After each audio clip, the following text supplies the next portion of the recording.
Good morning. How are you? Thursday morning, 6/12/2025. I'm your host, BKP, and you're watching BKP Politics on voiceofruralamerica.com. How are you today? All right, Diane, I did something a little different this morning, so if the picture, audio, if everything's in sync, let me know. Give me the high sign. Do you know what the high sign is? I always know what generation. I could do a couple things, and I can clearly, if you don't know the high sign.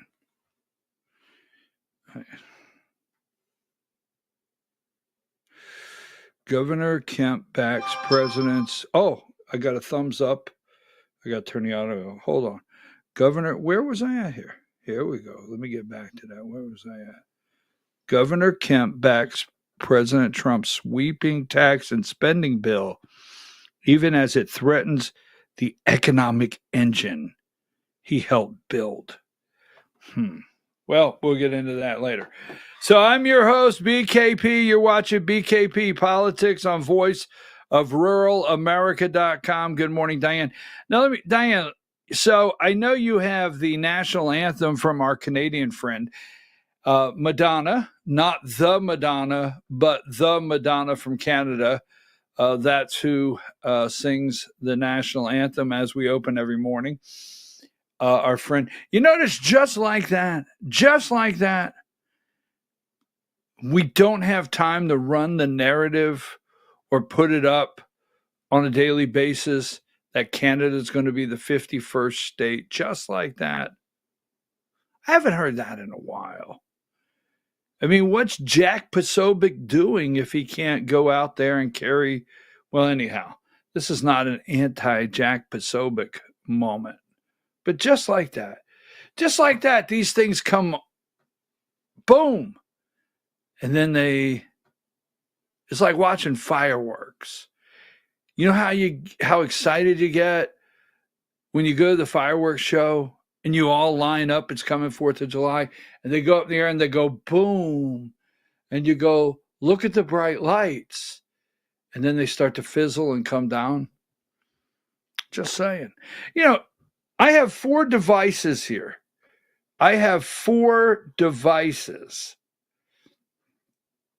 So we have a public service announcement for women. Yes, I have a public service announcement for women. Just a minute, Diane. I'm going to want number 50 in a minute. So just like I have 4 devices, Diane, 4 devices that when you play the national anthem, you have it set perfect that national anthem finishes and this says 8 o'clock. I've got 4 devices that say 8 o'clock. This device over here, we'll call it a device, says 8:03. Now, here's the interesting thing is this computer tells me that the clock is off and wants to know if I want to put the clock in sync. Why is it asking me? I'm serious. I'm like, what's this icon on the bottom? I click it. It said, your clock's out by a couple minutes here. That's not exactly what it said. Would you like to sync your clock? Like, well, if you know that already, what they know about us. So give me, we got a lot to go over today. By the weekend, is Bibi going to attack Iran?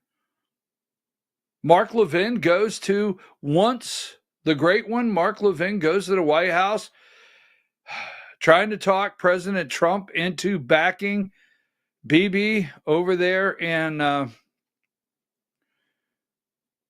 Bibi Netanyahu. I mean, we even had Greta Thunberg and a flotilla go over there to try to negotiate, and they deported her. I mean, that's how bad it is.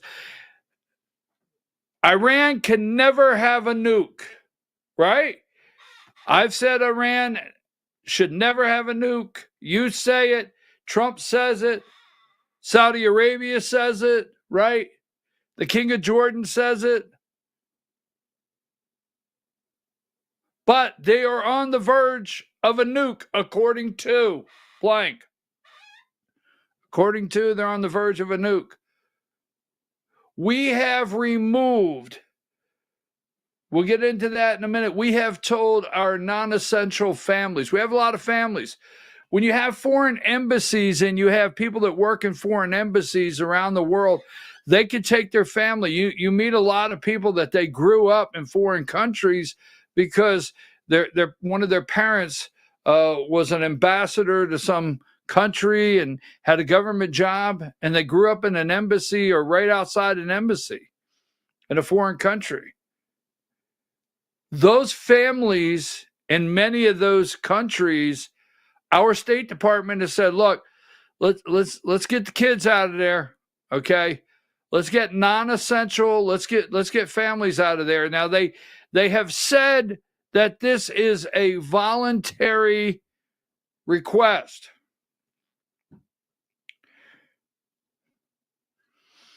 Look, there could be a nuke coming your way any day.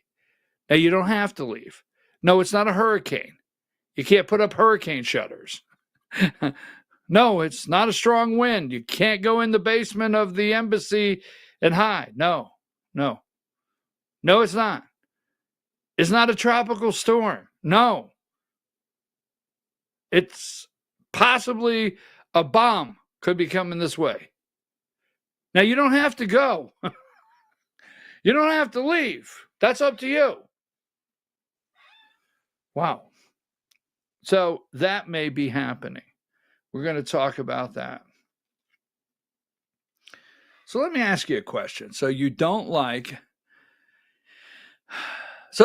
Musk has apologized. Now, as you well know, if you're new to the show, I absolutely really enjoy political debate, and I don't want this taken wrong. I will discuss politics, but there's only certain people I will debate politics with.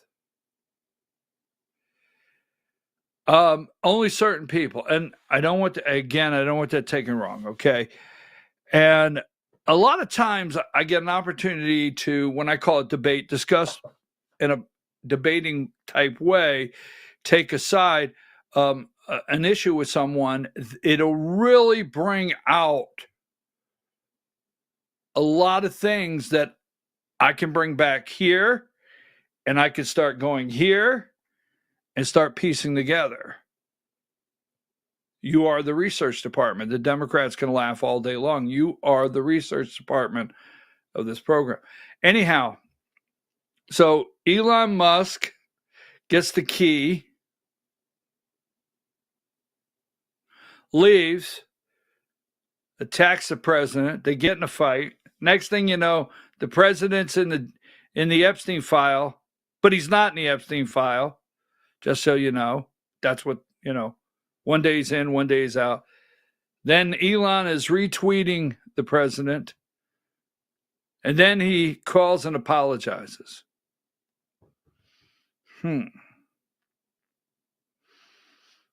We shall dig. It's not that easy, folks. It's not that easy. So here you go. Let me ask you this question as we get into this morning. So 9/11, we come up with the Department of Homeland Security, right?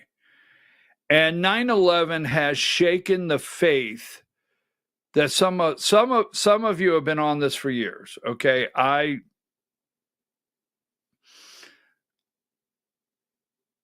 was very blind during 9/11. I flew the flag. I still fly the flag today, okay? I'm a patriot. I love my country. I really do. I love the hills. I love the mountains. I love to go and watch the sunset over the Gulf of America. It's true. I like to go to Florida, watch the sunset. I like to see the waves come in. I really wanted, when I went to California, I wanted to go to the shore to see the waves come in. It might sound silly, off the Pacific Ocean. I absolutely love this country. I just do. When I worked in Missouri for a short period of time, the most enjoyable thing I wanted to do was go meet the people. So that being said, 9/11 shook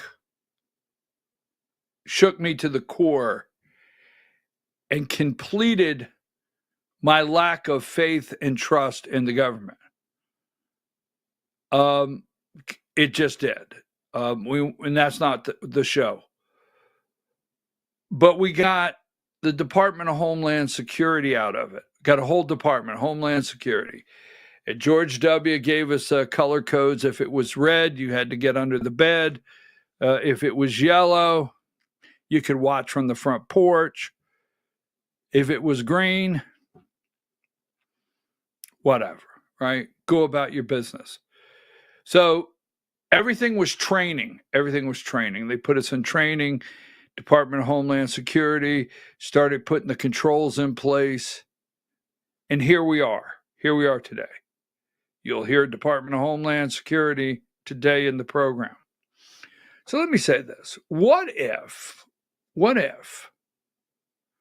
you do not like, we have always been a people that we don't like testing on the innocent. We don't. Right? We don't like, and we're not going to get into the abortion. We do not like unborn tissue being used for testing. All right, whether you agree with abortion or not, we don't like that. Unused aborted tissue being used on testing. All right. Don't like it. We don't like the monkeys, right? I live not far. You can go research it. I live not far where we put a lot of money into an organization. In the county I live in, there is an ape sanctuary. Is that what it's called? A bunch of monkeys, right? Ape sanctuary, right? The county I live in. And they came up here and they bought a bunch of land out in the woods. Seriously. And they fenced it all off. And they invited me for a tour. I went out for a tour when they got it ready. And you remember the apes? You remember the apes that were suing, or the gorillas that were suing for their rights? You remember that? Okay, anyhow. I don't know why I do stuff like that, folks. But anyhow, so we have this big sanctuary up here, and all these apes that were tested on, we stopped it. We don't like it. We started bringing those apes into this sanctuary, right? We don't like it. We don't like it. We don't like the monkey test. We stop it. We're not okay with dogs, beagles. Anthony Fauci should be in prison for multiple reasons, right? But the beagles, testing on dogs, the beagles, right? We don't like that. Why are we okay with the testing that they do on us? Why? Why are we? Why are we complicit on the test runs on you and I? Why? Do you not realize they actually analyze the cheering of certain things? So what if, I got to get out of this. So what if, no, I'm going to do it the next segment. All right. So we'll do it the next segment. I'm just saying. Now, Tucker Carlson, give me, let's go with this first. A public service announcement for women, number 50. This is number 50, a public service announcement for women in Georgia. Sally Grubhub, if you're not watching the Georgia Hour at 10 o'clock, our name for her is Sally Grubhub. Okay. The new GOP officer, Sally Grubhub, says women can't win Georgia's top jobs. So yesterday she was on the Godzilla of doo-doo. I'm not allowed to say bad words. I'm trying not to. All right. Someone besides my mom has asked me not to do it. All right. But anyhow, the Godzilla of doo-doo, the network in the crapper. Oh, I have good material today. But yesterday she goes on there and she says, I do not know America. I don't know. But I will tell you this. MTG made a big deal out of finding page 288 and 289 or something in the bill that said that states could not make any governing laws over AI for 10 years. And if she would have known that, she would have opposed it. That's a state issue. A state issue. Now, that's one. Now, Saturday, MTG, I don't know if she's running. And I doubt it, but I don't know, and I wouldn't get shocked. MTG said, I'm not running for Senate, right? But Saturday, if you were in the room, she gave a very state issue speech. State issue speech. As though she sounds like she's running for governor of Georgia. Sounds like it. Even to the point the media is writing stories like, wait a minute. Why did she do that in front of the delegates Saturday? So my point being is, she goes on there yesterday, it says, well, a woman need not run. Just saying. New GOP officer says a woman can't win. You can't be governor. A woman can't be governor of Georgia. It's a boys' world. There you go. So take that down. Now, have you seen this? Well, by the way,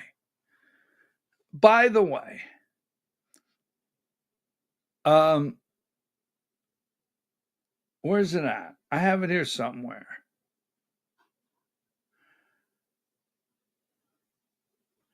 Give me number 74, Diane.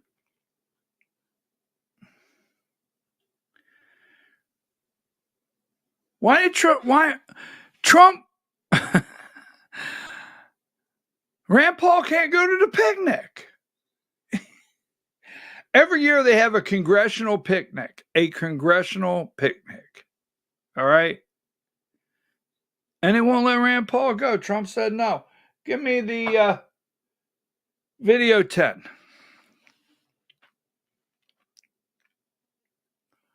Tariffs and other Trump policies that he has quite publicly disagreed with.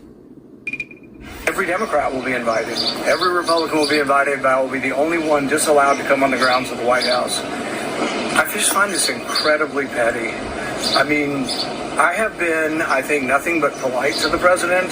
I have been a intellectual opponent, a public policy opponent, and he's chosen now to uninvite me from the picnic and to say my grandson can't come to the picnic. I just the level of immaturity is beyond words. I don't know, it's just incredibly petty, and it shows that, look, I'm arguing from a true belief and worry that our country is mired in debt and getting worse, and they choose to react by uninviting my grandson to the picnic. I don't know, I just think it really makes me lose a lot of respect I once had for Donald Trump. So why can't Rand go to the picnic? He got disinvited from the picnic, him and his grandson. I'm just saying. Now, you might be upset with Rand Paul. And do I agree with Rand Paul 100%? I don't know. Maybe I'm going to just throw it out here. I haven't had time to do the analysis or put it into the think tank and crunch the numbers and all that things, they do out there in a scorecard. But I'm going to give him an 89. All right. And I'm going to tell you what I'm going to give him. I did not, because a medical degree I do not have. This is the guy that caused me to research gain of function. I was sitting here blank. I don't know what that means. I'm not a virologist. So this guy right here, he pinned Anthony Fauci down. Anthony Fauci should be in prison for multiple reasons, but one is the fact that this guy pinned him down. Fauci lied to Congress. So I don't know. I know he's upset with the bill. I'm a fiscal hawk. Yes. So I'm not pleased with I'm not pleased. I'm not on here on a daily basis fighting for it. I won't call it the big, beautiful bill. I like nothing big, beautiful. There's nothing big, beautiful about government, period, to me right now. We'll see. All right. We got the hat. We haven't taken the hat down. But Rand can't go to the picnic.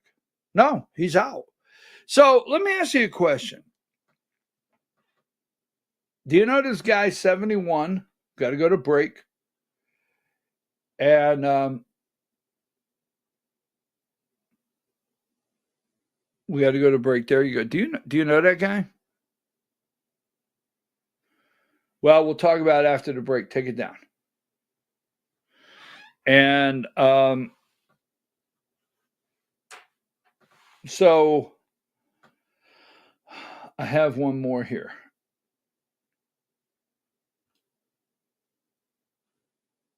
41. 40 and then 41. So June 14th, we're going to have a national day.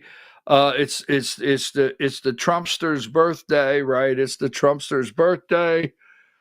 So Donald Trump is going to have a military parade in Washington, D.C. I'm starting to see pictures all over social media of people there to cheer. I just shake my head. The military parade doesn't bother me. It really doesn't. It's okay. He's commander in chief. The Constitution allows for it. He can say, put the tank over there, and you got to put the tank over there. Put the airplane over there. He can make that call. But so we're having a military parade. The people are going to D.C. to cheer. All right. There are some things that separate us from China. Yeah, some things. There are some things that separate us from Russia. But I guess this is the icing on the cake that we are a full military state. Now, this is not anti-Donald Trump. Do you understand that? I mean, people get confused with that. Donald Trump got here in 2016. All right. George H., George W., right? Barack Obama, Biden.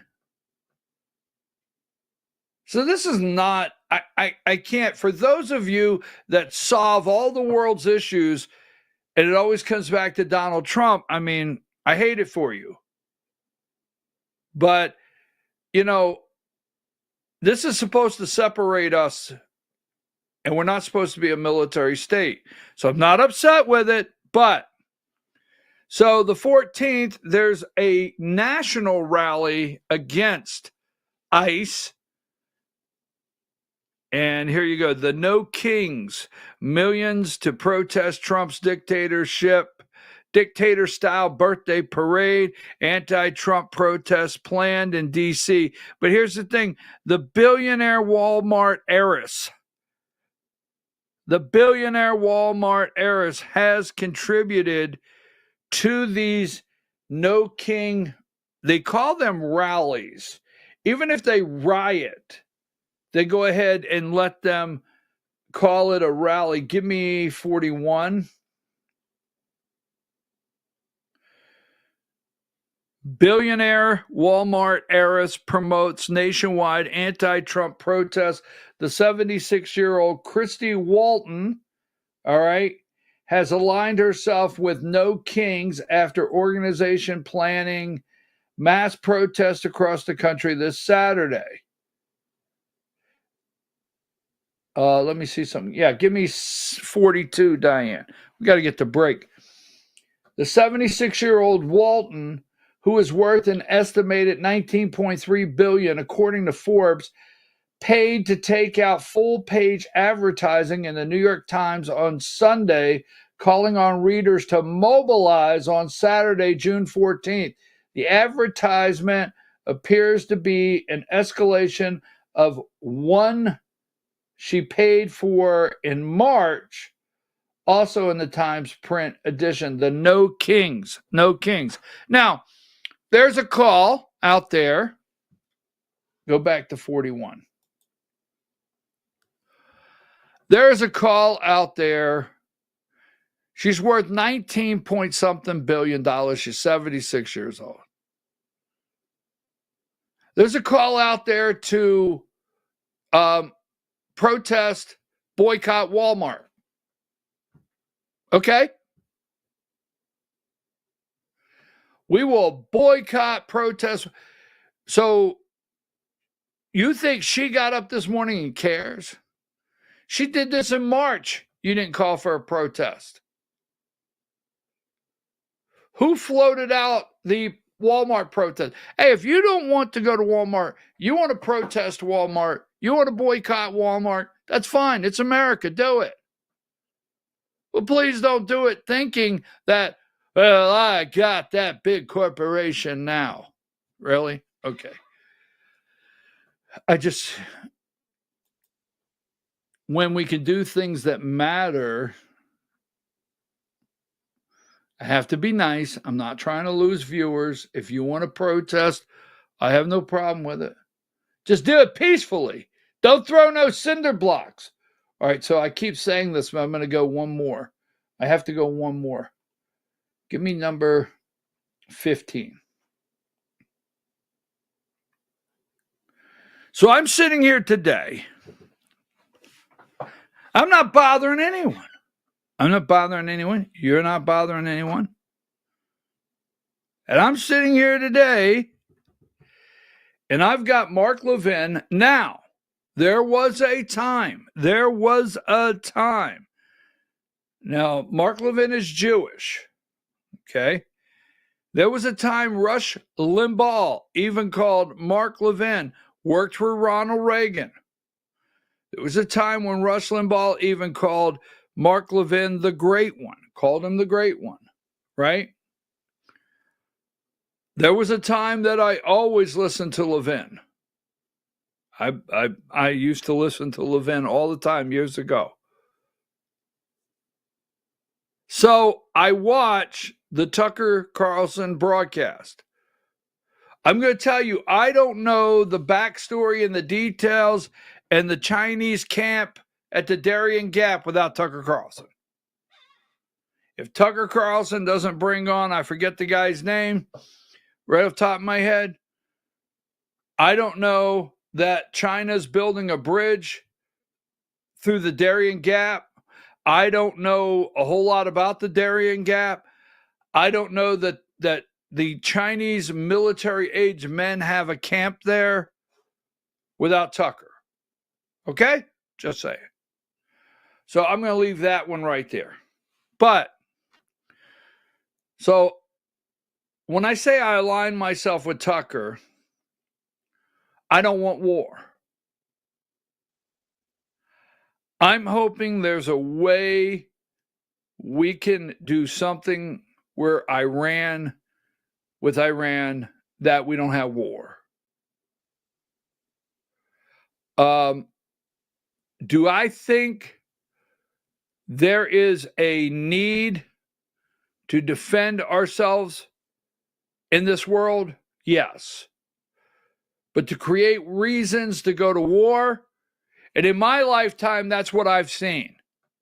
All right? World War II, I don't want to create reasons to go to war.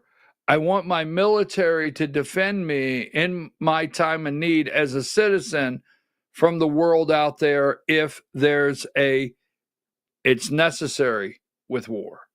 Totally different. Now, that being said, Tucker doesn't want war. Tucker is begging the administration. Tucker is begging Steve Witkoff. Tucker is supporting Donald Trump. Don't go to war. Make a deal.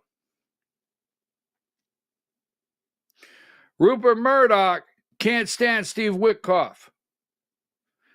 He owns is it the Wall Street Journal? He owns the Wall Street Journal, Fox News, the list goes on, the Post, right? He can't stand Steve Witkoff. Rupert Murdoch and Mark Levin are saying, we got to go now. We got to back Netanyahu. Whew. Wow, we got a lot to do today. Georgia Hour at 10 o'clock. Now, here's one thing. All right, Diane, I know I got to go to break, but let me explain this. The Georgia Hour at 10 o'clock. Diane, can you give me number 52? Because, attorneys are standing by. Alex Kaufman's watching. I'm going to say that at 10 o'clock. I'm going to say, hey, Alex, if you don't know out there, from sea to shining sea, he is the legal eagle for the Georgia GOP, Inc. in Georgia. So this is not legal advice. We had the Georgia State Republican Party, Inc. convention this past weekend. And a lot of people are upset, and they're asking for their money back. All right? Some people are asking for their money back for the convention, and they're upset. And it's not just one or two. So I'm starting to see all over the internet these different methods of clawing back your money from this corrupt corporation, as I consider it. So at 10 o'clock on the Georgia Hour, I will not be giving legal advice, but I will explain the best methods to go forward if you want your money back from the Georgia GOP. I will give you what I feel is the best methods to go forward. All right? That's at 10 o'clock. All right, let's take a break. I'm your host, BKP. We'll see you in about 5.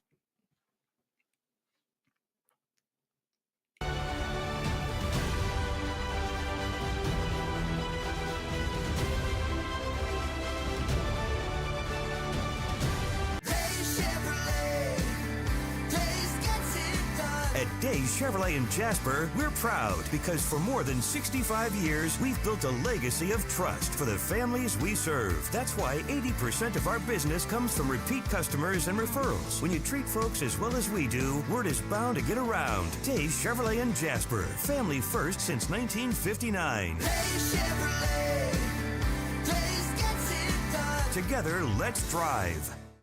Larry's Body Shop in Ellijay. Family owned and operated since 1978. The latest in cutting-edge digital technology and state-of-the-art equipment allow our iCard Gold Class certified technicians to restore your vehicle. Our second-to-none customer service will work directly with your insurance company. Major accident or minor fender bender, we take the dents out of accidents. Larry's Body Shop, North Georgia's #1 body shop. Visit us at collisiondecision.com. Why give your money to liberal media companies? Put your marketing needs in the hands of a conservative marketing professional and start getting results today. FYN Media Group, one of the top digital marketing agencies in Georgia, specializes in website design and hosting, social media promotion and management, and so much more. Visit FYNmediagroup.com or call 706-889-3564 for a free consultation. Welcome to El Rey Azteca Mexican Restaurant. We invite you to indulge your senses with our from-scratch authentic Mexican food. Whether you are hungry for fajitas or the El Rey Azteca burrito, we offer a wide variety of fine Mexican dishes, drinks, and desserts. Our inviting patio, indoor seating, and bar has a seat for everyone. So come to El Rey Azteca for delicious food, great drinks, good friends, and loads of fun in a casual and friendly atmosphere. Ladies, when you wear elegant jewelry, you become a force to be reckoned with. You shine brighter than the stars in the sky, and your inner beauty radiates like the sun. So embrace the magic, embrace the elegance, and let your jewelry be a reflection of your true, authentic self. My friends over at North Georgia Diamond know what a woman wants. Go see them for the perfect gift. And remember, when it comes to elegance, There's no such thing as too much. Come see us at North Georgia Diamond. We're igniting passion one sparkle at a time.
In 1981, Reed Nicholson began selling tires out of an old barn in Mineral Bluff. Little did he know that he had just laid the groundwork for the most trusted names in automotive services in the Blue Ridge area. In 1997, Nicholson Tire Center became what it is today, holding the same values of faith, family, and great customer service. 2 locations to serve you, and the Blue Ridge location is currently expanding to offer fast service and the largest U-Haul provider in Georgia. Nicholson Tire Center, Blue Ridge, and Mineral Bluff. This is a special report. Knowing how to invest your money is harder than ever before. Dealing with stock market volatility, record debt, and terrorist attacks requires new thinking. At U.S. Asset Management, we can help you see the world more clearly so that you can move beyond the chaos and invest with confidence. Call us, visit us online, or drop by our office. U.S. Asset Management, helping you make better decisions with your money. Mesquite Grill, now offering online ordering for your convenience. Check out our new website at mesquitegrillbr.com. That's mesquitegrillbr.com. The great food and service you have come to expect, ready for you when you arrive. Open 7 days a week with a fully stocked bar and friendly service. Bring your furry friends with you and dine on our pet-friendly patio. Also, check out our catering options and let us prepare delicious food for your next event.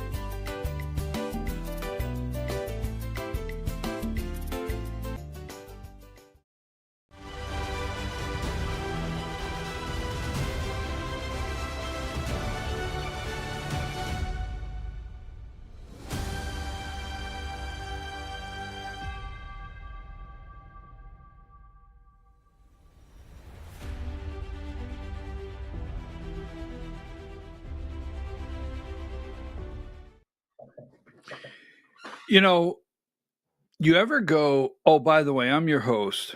Welcome back. BKP. I got the pin right here. I got my Trump 45, 47.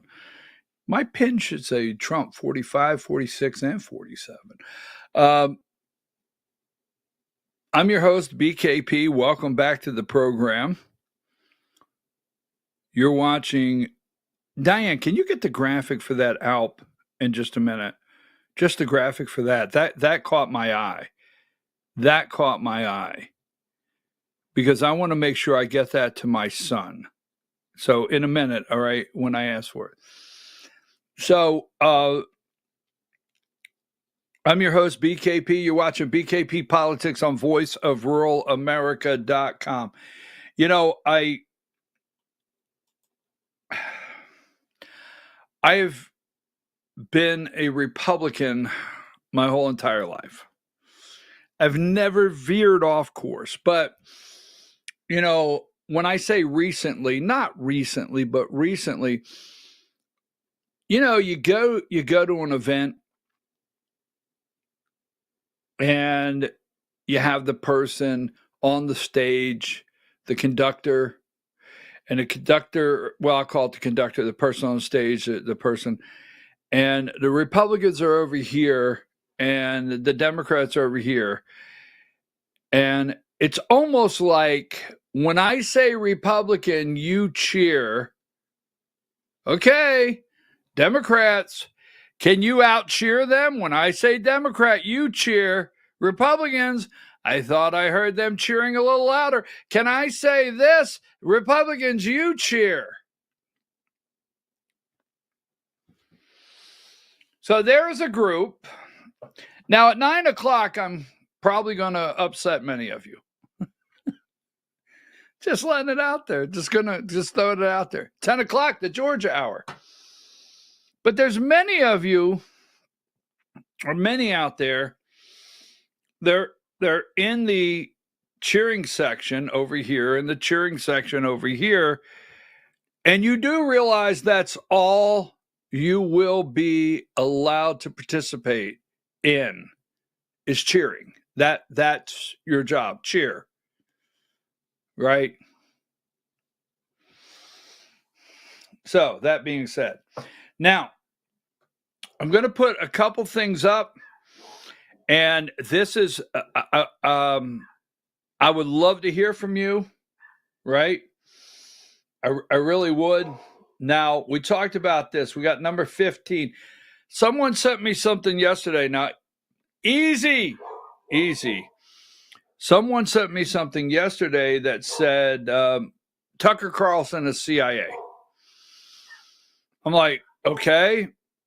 Sean Ryan is CIA. Okay. This person is CIA. Okay. I mean, it's like everywhere I turn.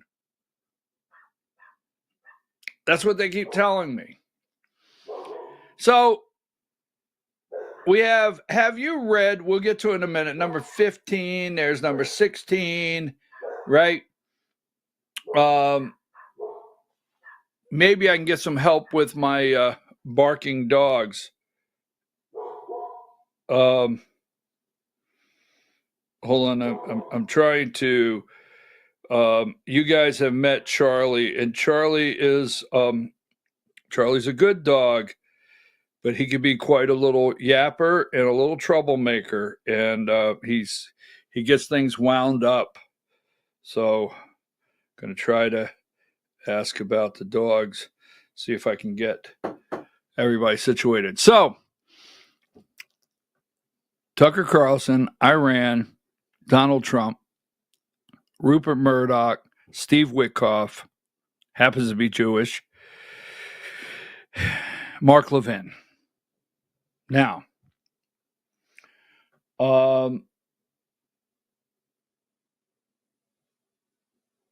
so I, for one, do not want war. We won't go backwards. I remember the Iran hostages, right? You do too.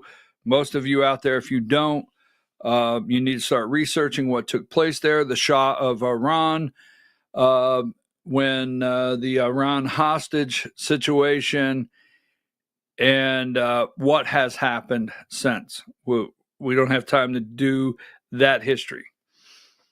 But Iran does not accept the existence of Israel. They do not. All right. They did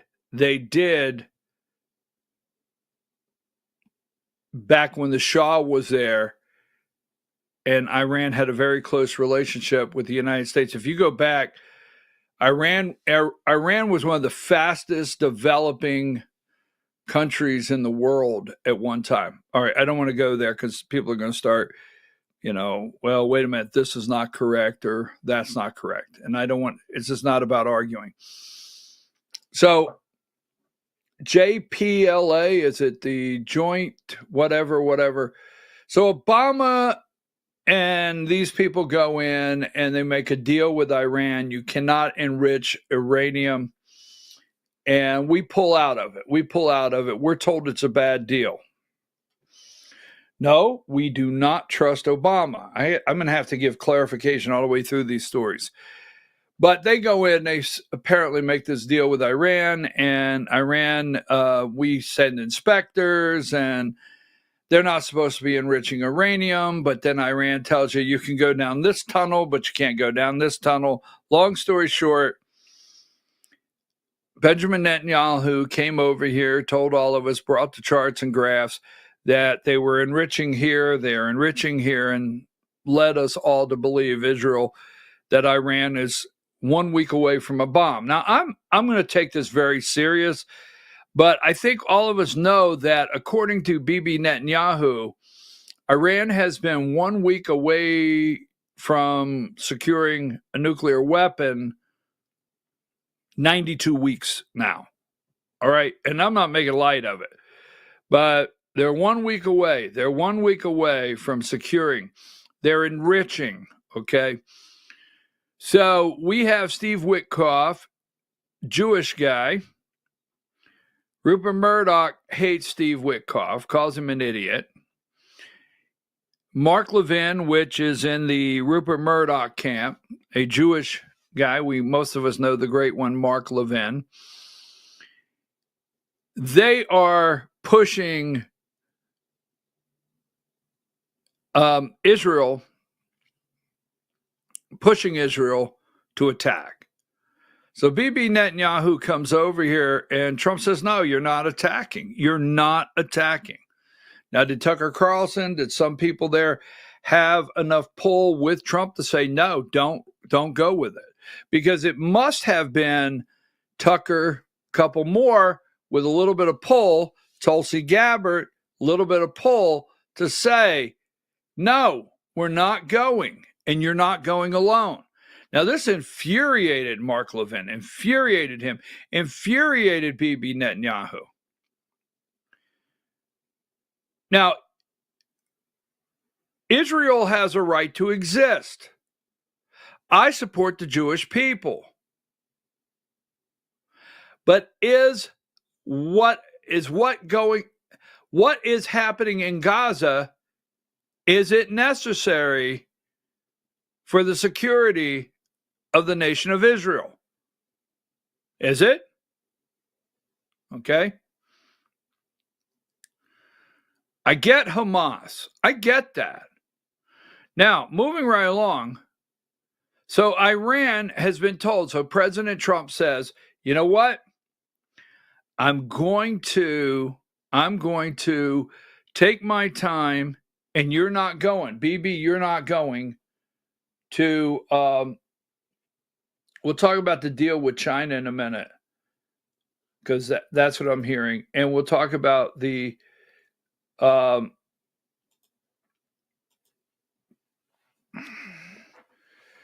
number 17. Earlier, Carlson cautioned the Trump administration publicly on social media after he learned that Levin had visited the White House. Mark Levin was at the White House today lobbying for war, Carlson wrote in a social media post. To be clear, Levin has no plans to fight in this and any other war. He demands that American troops do it. Carlson wrote that Levin's hyperventilating about Iran's nuclear plan was a distraction from the dangers of sending American troops back to the Middle East. A war with Iran would only amount to a profound betrayal of his supporters and his presidency. That may explain why many Trump enemies are advocating for it, he wrote. Now, Levin, Tucker Carlson. So Mark Levin's over at the White House telling President Trump, we need to go. We need to do it now. A week later. So give me number 24. This is from Istanbul. I always go over to Istanbul, look around. Israel plans to strike Iran amid tensions over nuclear program. Bibi Netanyahu, he gave Trump a time limit. not the other way around. So Trump says we're going to negotiate. Steve Witkoff goes over there. We've had 3 or 4 meetings with Iran. Iran says America's not going to push them around. Iran says they're going to enrich for their own personal use for energy. We don't trust that. If you want nuclear energy, you got to buy the rods or whatever. Now, I'm not a nuclear physicist, but you got to buy it on eBay. Joking, right? But you can't enrich it. Iran. Now, we've had 3 or 4 meetings with Iran trying to work this out.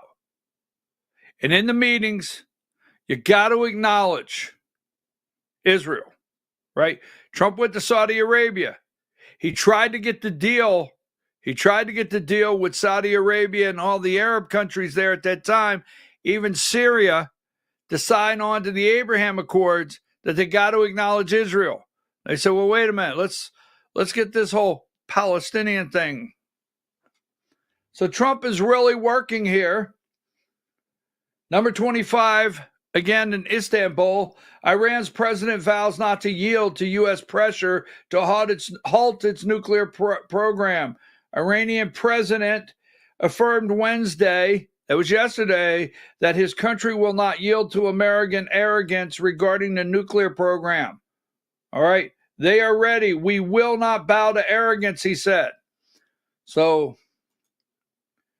Iran is daring us. So we're going to keep this going. And, well, we got a lot to do. I hope we can get to it all. But I want to finish these sections one at a time. I'm really hoping we can open some eyes today on some of these. Now,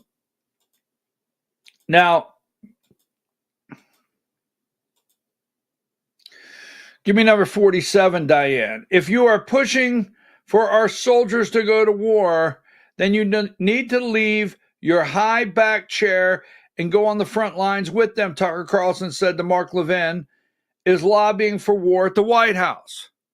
Now, this is true. Levin did go to the White House. He did go to the White House for a meeting with President Trump.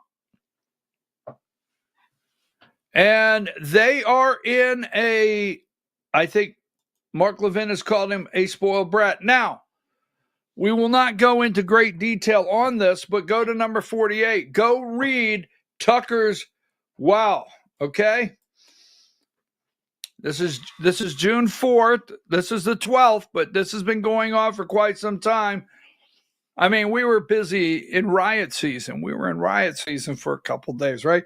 Mark Levin was at the White House today lobbying for war with Iran. To be clear, Levin has no plans to fight in this or any other war. He's demanding that the American troops do it. We need to stop Iran from building a nuclear weapons. He and like-minded ideologues in Washington, D.C. are now arguing they are just weeks away. Now, this is a long statement. Tucker is saying, give me number 49. I had it here a minute ago. And then there's the question of the war itself. Iran may not have nukes, but it has fearsome arsenal of ballistic missiles. Many of them are aimed at U.S. military installations in the Gulf, as well as at our allies and at critical energy infrastructure. The first week of war with Iran could easily kill thousands of Americans. It could also collapse our economy as surging oil prices trigger unimaginable inflation. Consider the effects of $30 gas. But the second week of the war could even be worse. Iran isn't Iraq or Libya or even North Korea. Now, anyhow, this is a 2-page statement from Tucker Carlson. I'm like, because I am totally opposed to war. Now, I do understand what we are trying to do here. Now, give me number I'm going to go through this. Number 54, Iran threatens to hit U.S. bases if it faces military strikes. Now, when the discussions of peace around the world, when you got to remember something, and I'll lay this out, and then we're going to go to another subject. When it elevates to a point that CNN and MSNBC and the deep state corporate corrupt media are called in to run the narrative, not a good day. What's best is if you are following it 2 weeks ago, when they get called in to run the narrative, not a good day. Iran threatens to hit U.S. bases if faced military strike. Source told Trump told Netanyahu to stop talking about possible Israeli attack on Iran. Number 56, our State Department. U.S. to move some diplomats out of the Middle East. Number 57, Iraq, level 4, do not travel. Here's do not travel. Travel advisory as of June 11th, yesterday. On June 11th, the Department of State ordered that the departure of non-emergency U.S. government personnel due to heightened regional tensions. Do not travel due to terrorism, kidnapping, armed conflict, civil unrest. Everything's laid out. Did Benjamin Netanyahu, is he, who's running point?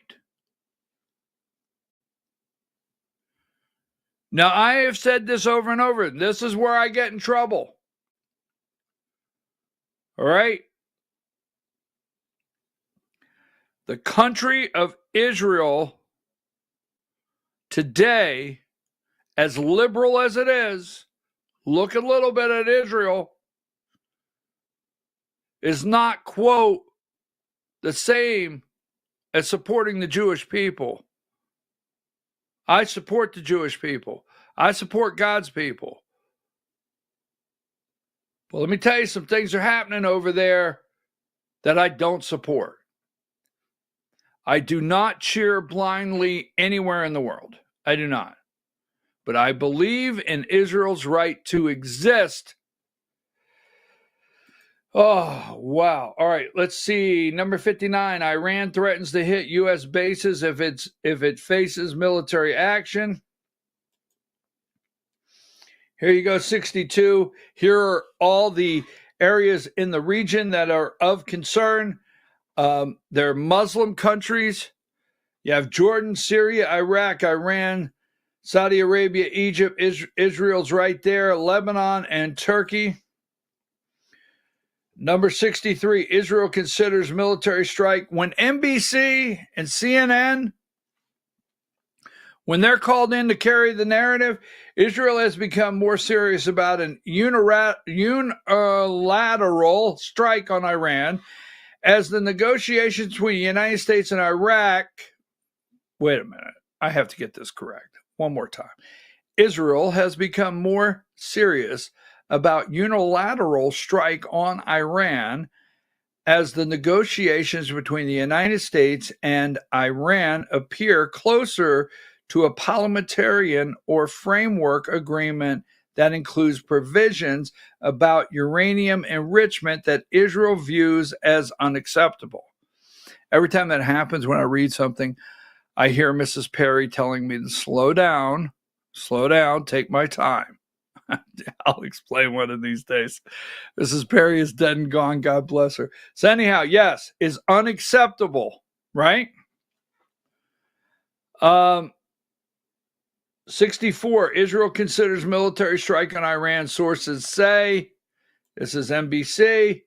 And that's the reason I bring this up, is when CNN and NBC, when they start carrying the narrative, all right, I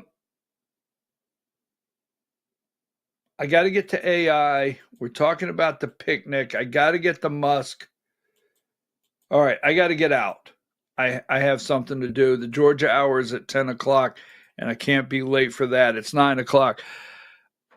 Folks, go read Tucker. Follow Mark Levin. Follow Rupert Murdoch. Steve Witkoff is Jewish. They're calling him anti-Semitic, okay?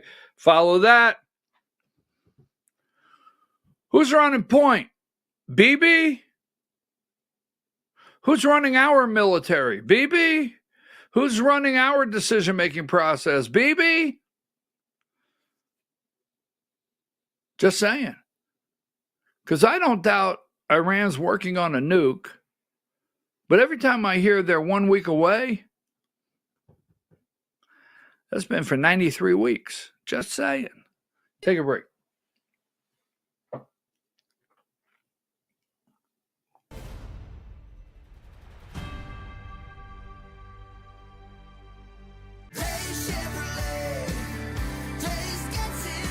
At Days Chevrolet in Jasper, we're proud because for more than 65 years, we've built a legacy of trust for the families we serve. That's why 80% of our business comes from repeat customers and referrals. When you treat folks as well as we do, word is bound to get around. Days Chevrolet in Jasper, family first since 1959. Days Chevrolet.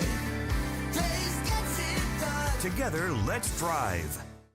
Larry's Body Shop in Ellijay. Family owned and operated since 1978. The latest in cutting-edge digital technology and state-of-the-art equipment allow our iCard Gold Class certified technicians to restore your vehicle. Our second-to-none customer service will work directly with your insurance company. Major accident or minor fender bender. We take the dents out of accidents. Larry's Body Shop, North Georgia's #1 body shop. Visit us at collisiondecision.com.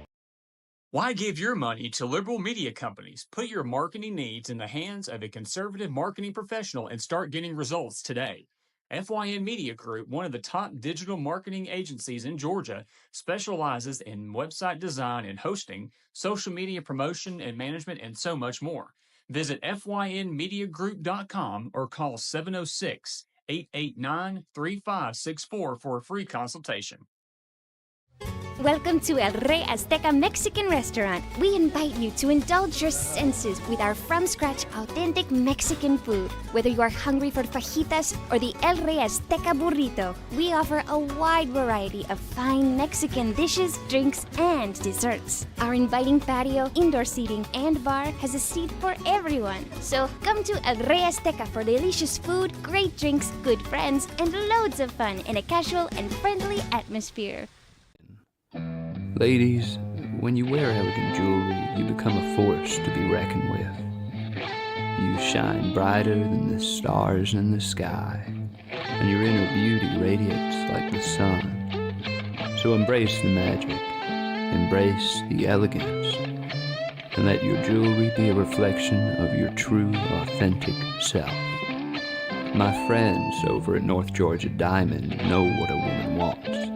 Go see them for the perfect gift. And remember, when it comes to elegance, there's no such thing as too much. Come see us at North Georgia Diamond. We're igniting passion one sparkle at a time.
In 1981, Reed Nicholson began selling tires out of an old barn in Mineral Bluff. Little did he know that he had just laid the groundwork for the most trusted names in automotive services in the Blue Ridge area. In 1997, Nicholson Tire Center became what it is today, holding the same values of faith, family, and great customer service. 2 locations to serve you, and the Blue Ridge location is currently expanding to offer fast service and the largest U-Haul provider in Georgia. Nicholson Tire Center, Blue Ridge, and Mineral Bluff. This is a special report. Knowing how to invest your money is harder than ever before. Dealing with stock market volatility, record debt, and terrorist attacks requires new thinking. At U.S. Asset Management, we can help you see the world more clearly so that you can move beyond the chaos and invest with confidence.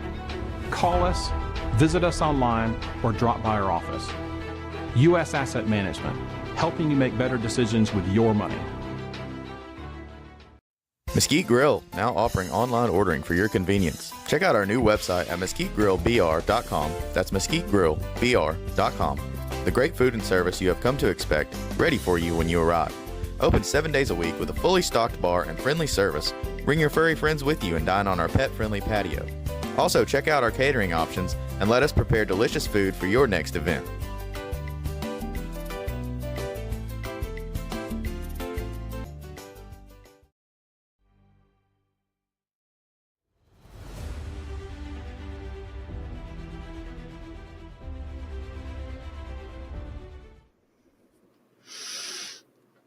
Let's see.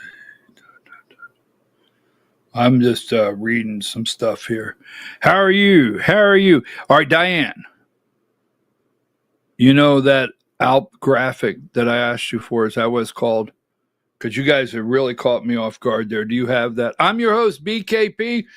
You're watching BKP Politics on voiceofruralamerica.com. Hi, Diane. Now, hold on. Now, Diane, I am going to text somebody that I know uses those pouches. Let me see. If you are not too busy, call me, please, Dad. Sorry.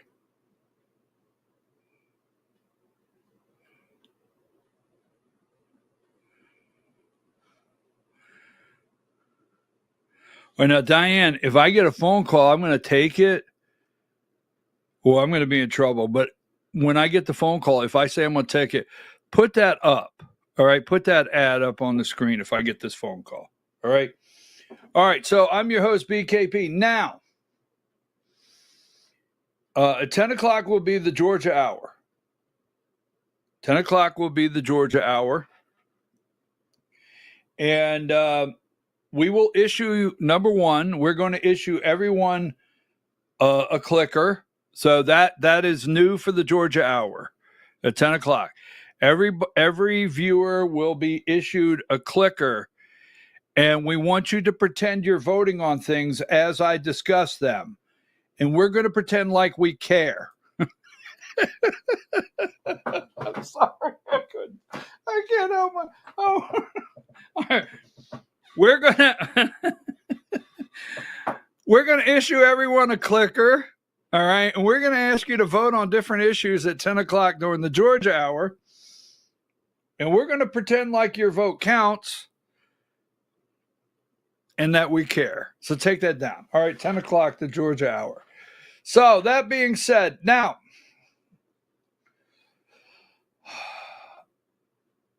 I want to go here first. We talked about this, and when I say this, I just want to, this is all I want to say concerning the China deal. China. We're going to talk about Elon Musk momentarily. Yes, we're going to talk about Elon Musk. We've had days of discussion, debate. We've had, Steve Bannon asking him to be deported, all the above. But Trump is saying he has a deal with China. And this is where I said this is probably the 50 minutes of the show where you're going to get upset. All right. Where's it at? Give me number 19.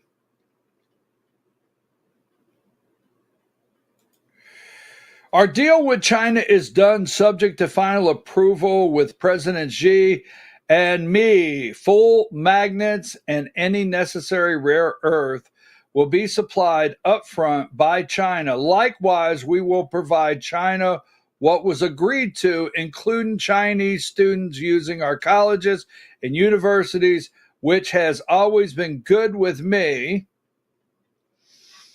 We are getting a total of 55% tariffs. China is getting 10%. Relationship is excellent. Thank you for your attention to this matter. Okay, so here's what it looks like, sounds like, whatever may be like. Now remember, seems like just in the last 2 weeks or 3 weeks, we have 3 Chinese students that were attempted to bring bioterroristic weapons into this country, smuggle them in through universities and work, scientists at our universities with these weapons, bioweapons. So remember every day I told you rare earth. You remember I kept saying rare earth, rare earth. Well, we needed magnets. Yes, needed magnets. We needed our rare earth. China has gone through the world and secured the rare earth minerals. I would like for you to take some time, if available, give me number 60. Like for you to take some time, if available, to look and see if Afghanistan, there are rare earth minerals there. Just take some time. We'll talk about it tomorrow. And see if the 20 years that our kids came home dismembered, killed, 13 Americans killed that day as we were leaving. See if we supplied China with airports, roads, everything to get to the mines that we developed over 20 years and walked away and gave to Afghanistan. See if we made a rare earth deal on Afghanistan to leave. See what kind of rare earth minerals are being mined or available in Afghanistan that we gave to China. China has secured the rare earth around the world in so many areas and things that we need for military equipment and one thing after another. So here's the deal. You send us rare earth and the minerals we need, and we'll continue to allow your spies to come in our country. I'm sorry. We'll continue to let the spies in. Yes, you will. Yeah. We'll continue to let your spies infiltrate and hide in our university system under the guise of being a biology professor. We'll allow that to continue. Just send us our magnets. Okay, just saying. I'm not saying that the deal is terrible, but it's kind of like that. Now, saying that, so how about this guy here? And I want to do this. What about they're all bent out of shape this morning. What do I have here in the articles? Do I have any articles proposing this? Let's see. All right, Diane, give me. I know I have it. It's coming soon.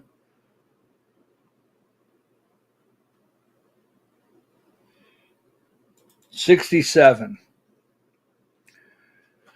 Where do RFK Jr.'s picks stand on vaccines? Right now, 2 days ago, RFK Jr. cleaned out the vaccine, right, recommendation team. It's a team we'll explain in a minute. We'll show you. And number 70, RFK Jr. names vaccine critics to key CDC committees.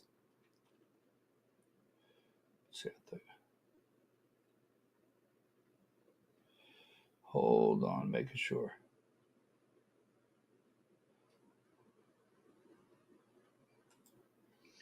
Here you go, number 71. You know this guy? You remember this guy?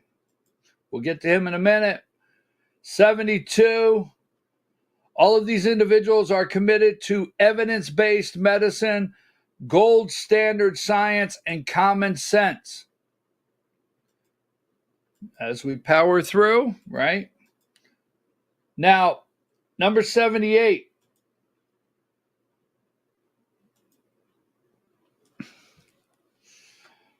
Recently, Robert Kennedy Jr., as the U.S. Health Secretary, has taken significant actions concerning the Advisory Committee on Immunization Practices. Now, this is an advisory committee. So they got all bent out of shape in the last 2 days, which advises the Centers for Disease Control and Prevention. Specifically, he removed 17 sitting members from the committee, conflict of interest, and the need to restore public trust in vaccines. Now, the American people, mothers in particularly in this country, you want to talk about vaccines, challenge a mother. You want to talk about something.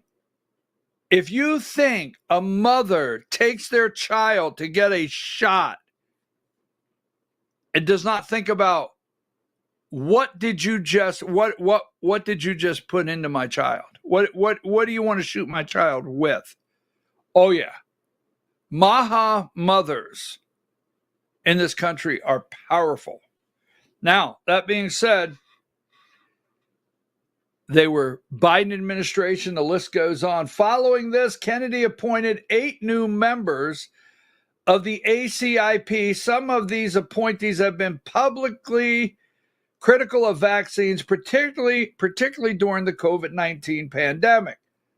And here are the new members, right? Now we have Robert Malone. You remember Robert Malone? Many of us met Robert Malone during COVID. Where? On Joe Rogan. Now, let me say this. On Joe Rogan. Vaccines, number one, eradicate. That's my understanding. Now, I've been around a lot of physicians, now very personally talking to them. And I asked a physician one time, I said, why do they keep calling it a vaccine? And the physician said, they can't call it a vaccine. A vaccine eradicates something, gets rid of something.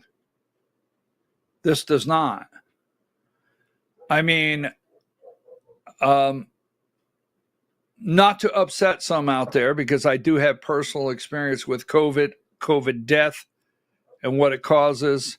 I have personal experience with COVID and the time that a family member spent in the hospital. So, you know, the years that COVID was going on, didn't seem to be as much flu. And COVID now is a flu shot, basically. I mean, every single thing about this was erroneous.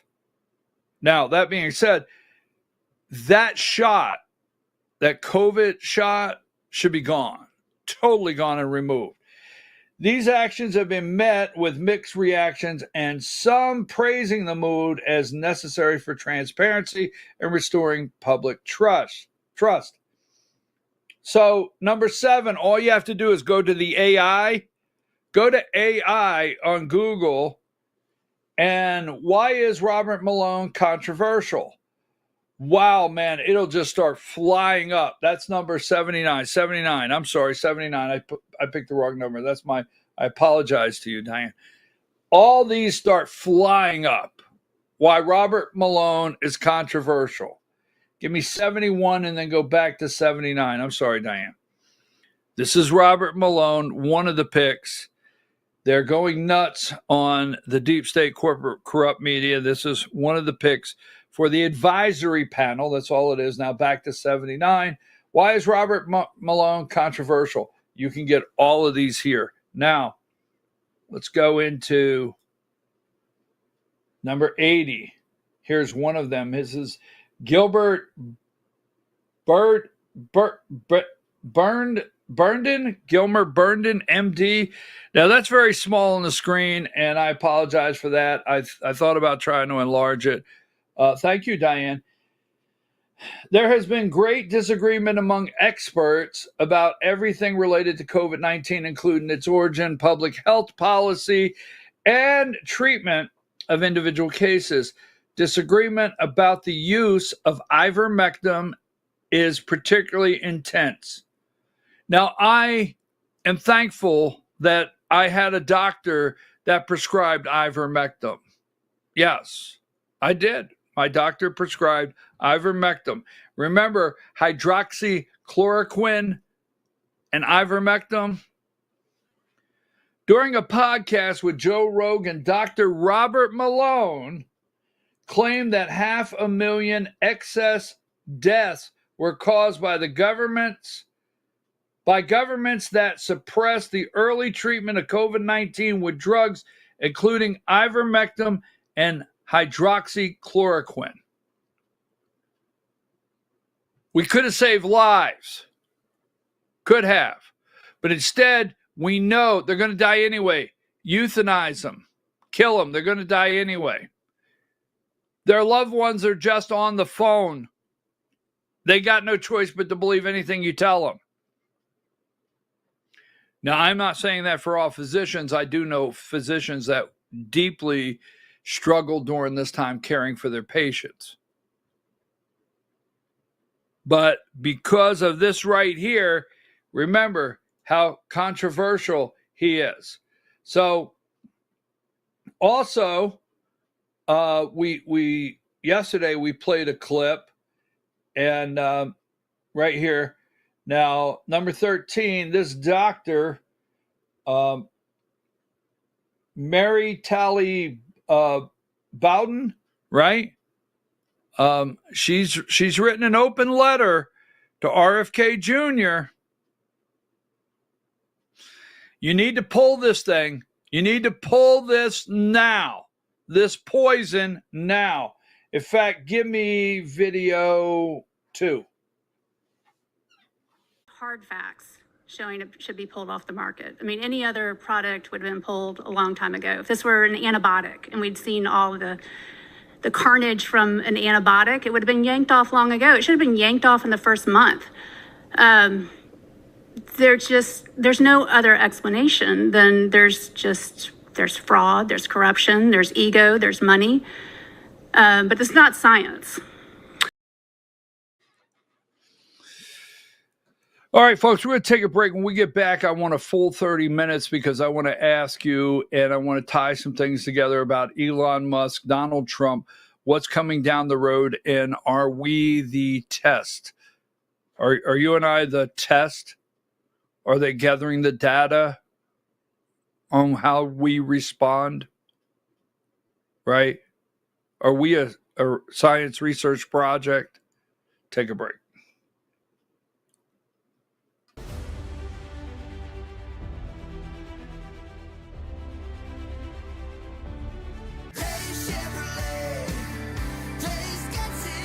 At Days Chevrolet in Jasper, we're proud because for more than 65 years, we've built a legacy of trust for the families we serve. That's why 80% of our business comes from repeat customers and referrals. When you treat folks as well as we do, word is bound to get around. Days Chevrolet in Jasper, family first since 1959. Days Chevrolet, Days gets it done. Together, let's drive.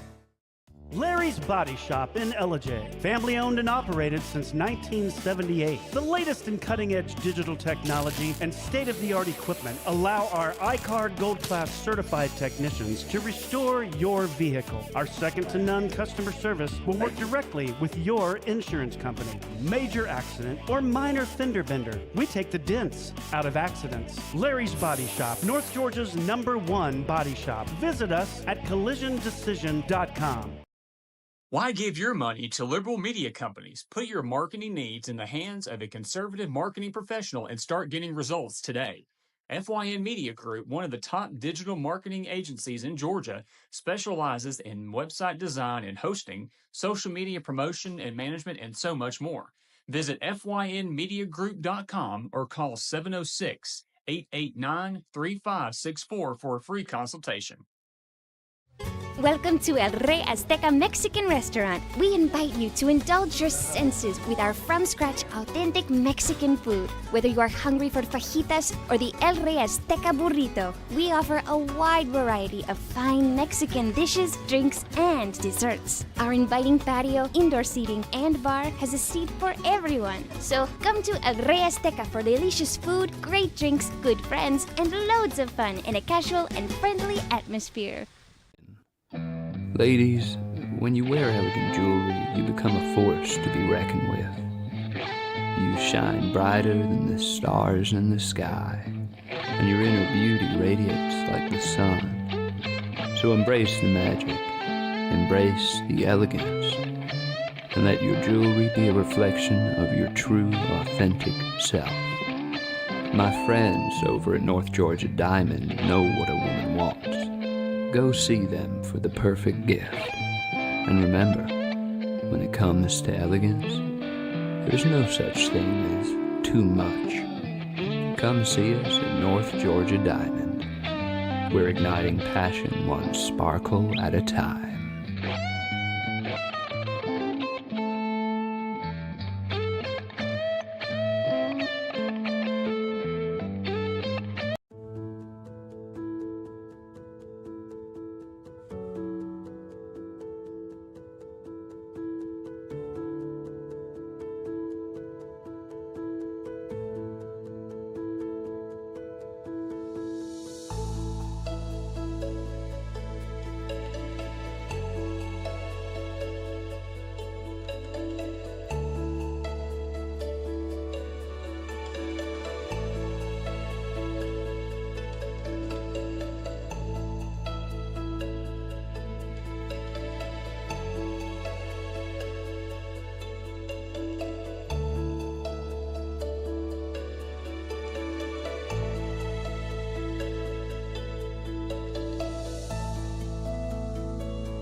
In 1981, Reed Nicholson began selling tires out of an old barn in Mineral Bluff. Little did he know that he had just laid the groundwork for the most trusted names in automotive services in the Blue Ridge area. In 1997, Nicholson Tire Center became what it is today, holding the same values of faith, family, and great customer service.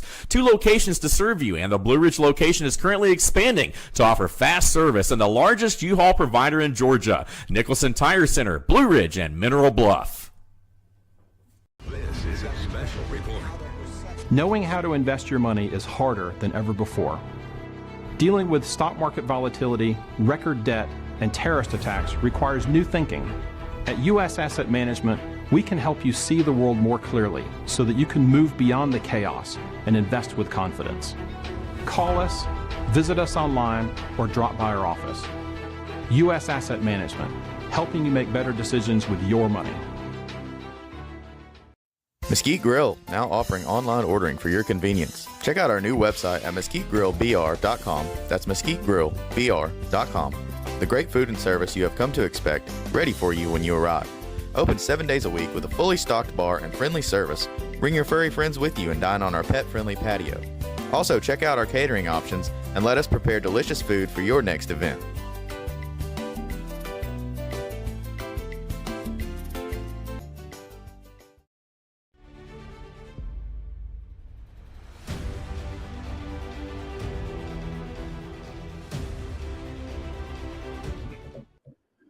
All right, folks, we're back. I'm your host, BKP. This is 30 minutes. I will not be able to get back once I release this. This will be controversial. This will be very, very controversial on the fourth level. I'll have agree, disagree, and people that'll never watch the show again. But always a chance I'm willing to take. I'm your host, BKP. You're watching BKP Politics on voiceofruralamerica.com. Good morning, Diane. Now, at 10 o'clock, we'll have the Georgia Hour. So I live in the country. out in the woods, right? So every once in a while, we go out the front door and we look to the left or look to the right, and there's all this smoke over the mountains. And then all of a sudden about that time, social media will light up. What's that smoke? What's burning? What forest is on fire, right? And then we'll be told it's a controlled burn. So we've gotten now, years ago, we would look and like, what is that? Why is there so much smoke out there? It would fire up social media, and then they would tell us it's a controlled burn. So now the agencies will come out in advance in our area and say, hey, at 2 o'clock today, don't get all worked up. It's going to be a controlled burn. And the reason I start with that is I think it's all controlled. All right. Now, 9/11, fast forward, DHS, Department of Homeland Security, control.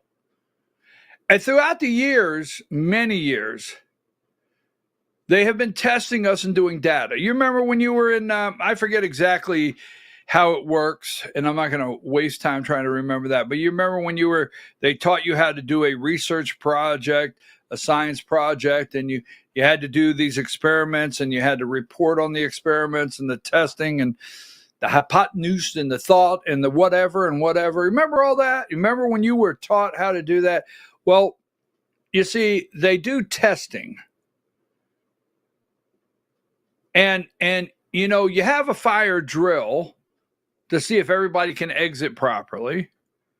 All of these government agencies have drills to make sure that they can respond properly to emergencies. So I, for one, and I just put it out here so it's on the recording, I've worked with the Hispanic community since 1982. Since 82, a lot of friends. I've got friends in the Hispanic community now that are in their 60s over here with Ronald Reagan that came over here during those times of immigration. Is different. And they're great people.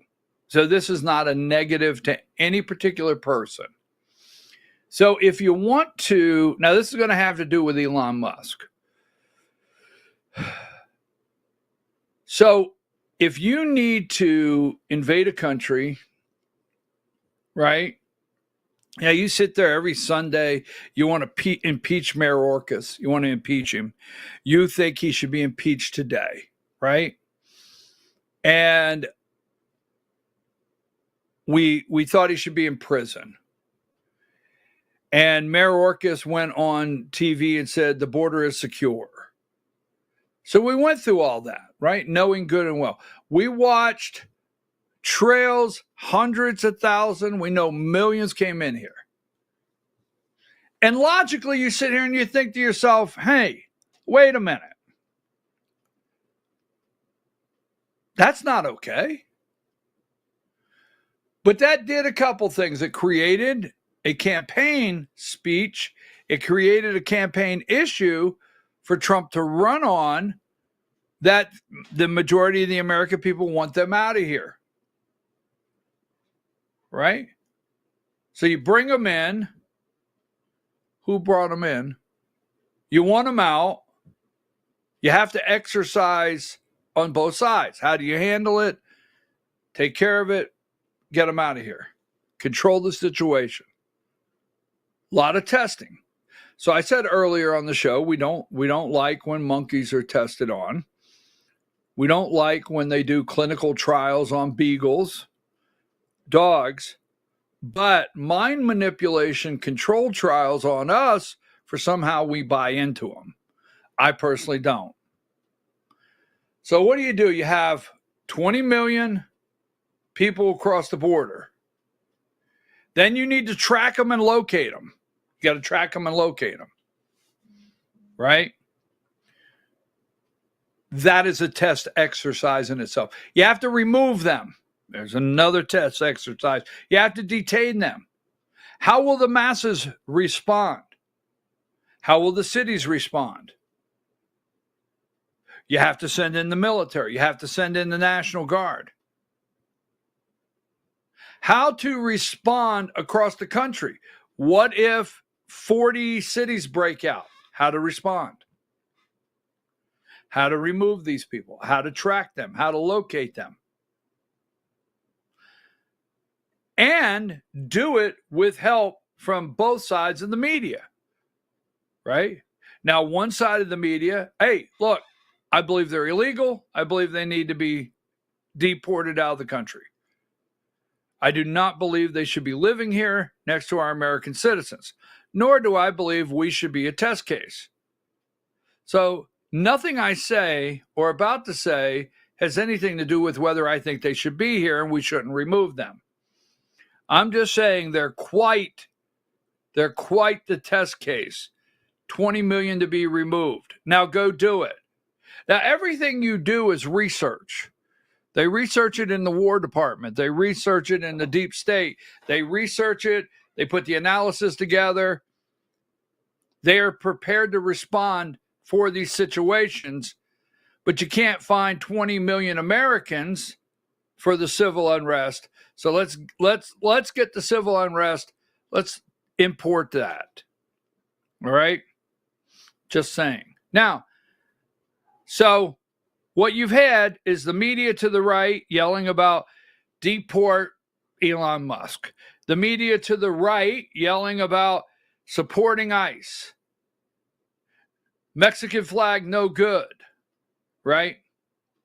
The cheering section, they're hyping it up. And my side is cheering. And I'm not opposed to the military going in LA. I said it long ago. I'm not going to take that back. That I do think it may have gotten to the point in this country, military has to go clean out the inner cities. If that's what they do. Right? But who allowed it to happen and why? Because one day the military would have to clean out the inner cities. So I'm not for sure on that. But the one side is screaming the democracy. The one side is screaming that military's in our streets. The one side is accepting it. Why, it's okay if Donald Trump says it. I don't care. Let the tank go down Main Street and get them out of here. I got it. I'm with you. Right. Now, in comes Elon Musk. Now, what would you and I fall for? Probably shouldn't have used that. Give me number 9. Musk expresses regret over his criticism of Trump, right? Now, Trump has Musk has SpaceX. Musk has Starlink. that we do not have to have communication towers around the world. We have the satellite technology to operate our drones, right? In comes Musk into the conversation, Elon, right? And Elon comes into the conversation, and so does Silicon Valley. Now, they want to lead you to believe there's a lot of stuff out there to talk about. They want to lead you to believe that no one in Silicon Valley likes Elon Musk, right? No one likes Elon Musk. But here's what Silicon Valley needed. Silicon Valley needed someone inside, right? They needed someone that could play the role, right? They needed someone that would appear to be a major ally of Donald Trump, right? In comes Elon Musk. Just telling you. Now, so Elon Musk comes in, and here's what they want to lead you to believe. AI, open source AI. Sam Altman and Elon Musk, co-creators. Now, what they want to lead you to believe is that now Sam Altman and Elon Musk, they hate each other. They can't stand each other. Totally can't stand each other, right? But Sam Altman was the first on January 21st, after the inauguration, to stand with Trump to announce these data centers, right? Got it? Elon Musk was there all along. You think he went to Trump and said, get rid of Sam Altman? Don't work with Sam Altman? You see, Sam Altman, apparently Elon Musk and Sam Altman don't like each other. They have a lawsuit against each other, right? But I know this. Sam Altman went to Saudi Arabia. So we'll leave it there. PayPal, right? Or whatever it is. Peter Thiel. So Elon Musk, they want to lead you to believe that Elon Musk and Peter Thiel just do not get along. They don't like each other. Don't forget, he's the world's richest man. Well, if you look at the relationship now, Elon Musk and Peter Thiel don't get along. Interesting. But they are co-founders and they have a technological background. Then you've got David Sachs, list goes on, right? Mark Zuckerberg helped steal the 2020 election, or maybe he may be the lead thief in the 2020 election. I'm not for sure, but you got Mark Zuckerberg, right? But you were told to cheer. Now, how do you get Silicon Valley to be accepted? How do you get the world's richest man to be accepted? Why you doged the place? Now, that's something we've all been in favor of. I've got tape of how many segments have I done with the amazement and the work that Elon Musk has done.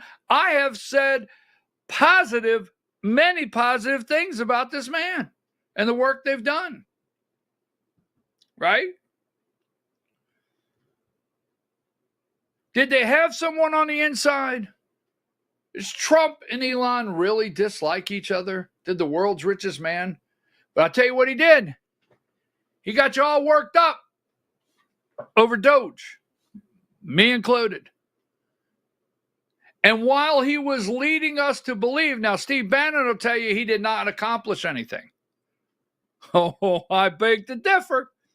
He come in, he promised $1 trillion of this and he promised $1 trillion of that, and he totally failed. Oh, no, I don't think he did.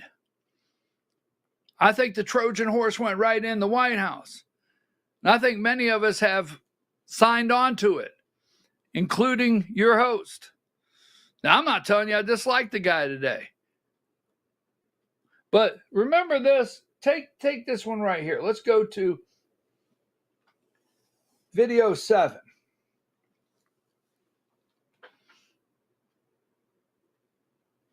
It's mostly not corruption. It's mostly just waste and incompetence. I don't know. It's But just, even if it's just a big dumb machine, Right. basically, like a whole series of big dumb machines. And you've got some of these computers are like 20, 30 years, like they're ancient computers. Right. Like some of the software was written 40, 50 years ago. By the way, a bunch of the things that Doge is fixing were identified by the Government Accountability Office many years ago. Like the fact that there's like 20 million people who are marked as alive in the Social Security database. It's more than I think the GAO first identified that in 2018, so 5 years ago. But there was I think maybe 16 or 17 million. Now there's 20 million. And like I said, there's really something fishy about this because I think the nature of the fraud is they're using the fact that someone's marked as alive in that database in order to extract fraud from other databases. Right.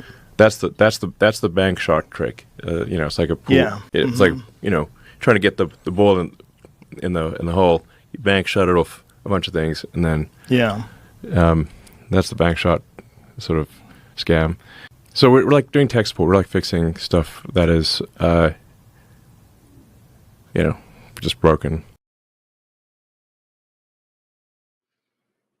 And that's the richest man in the world, talking about tech support, talking about what's broken. He got inside the systems, the richest man in the world, right? Talking about tech support in the White House. They wheeled that Trojan horse right in there. Now, I don't know if what he has done is good or bad, but I do know this. I'm not yelling at the top of my lungs. I'm pausing and looking at all this. Now, 44. So they want to fix the computer system. Now, when you get the network correct and you're looking for people and you want to track people and you want to try out your new system, what better? 20 million people to start tracking.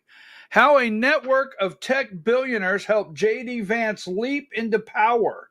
Mr. Vance spent less than 5 years in Silicon Valley's tech industry, but the connections made with Peter Thiel and others become crucial to his political ascent. Okay, so Donald Trump, J.D. Vance criticized Donald Trump at one time, got over it, became vice president of the United States. Okay. Now, I like J.D. Vance, but David Sachs, Peter Thiel. So I always wonder, because they use certain people to carry water. All right. Now, Barron Trump, a nice young man that he is, Barron Trump said, Dad, you've got to go on this podcast. You got to go on this podcast. You have to. Dad said, I don't even know this guy. I'd never heard of this guy. Dad, you got to go on this podcast.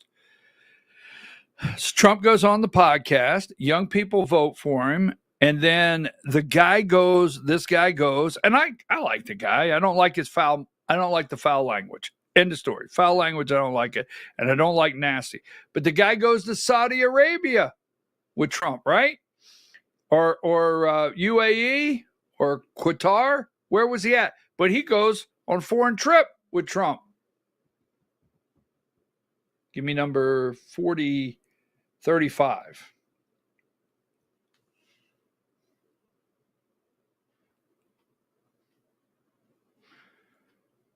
After 3-0 Vaughn raised concerns about Palantir role in helping federal agencies centralize America's data, J.D. Vance defended the company by citing an example of its software being used to identify an illegal immigrant. Oh, if you're going to do this and you're going to identify illegals, I'm going to cheer. And what I'm going to do is I'm going to send over to this side over here that yells deport Elon, And I'm going to get them to yell real loud.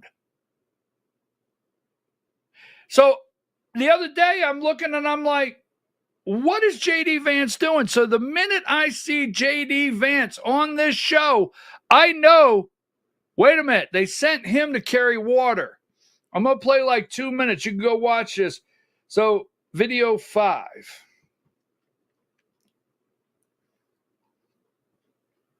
Volunteer company, right? Yeah. And that's about a surveillance thing. So this thing is fucked. This sounds crazy, dude. Like this sounds like we're only going to be human for like 2 more years, right? So and this is the Palantir company where they're going to build security databases that have all of our information in them, right? That's what they're saying.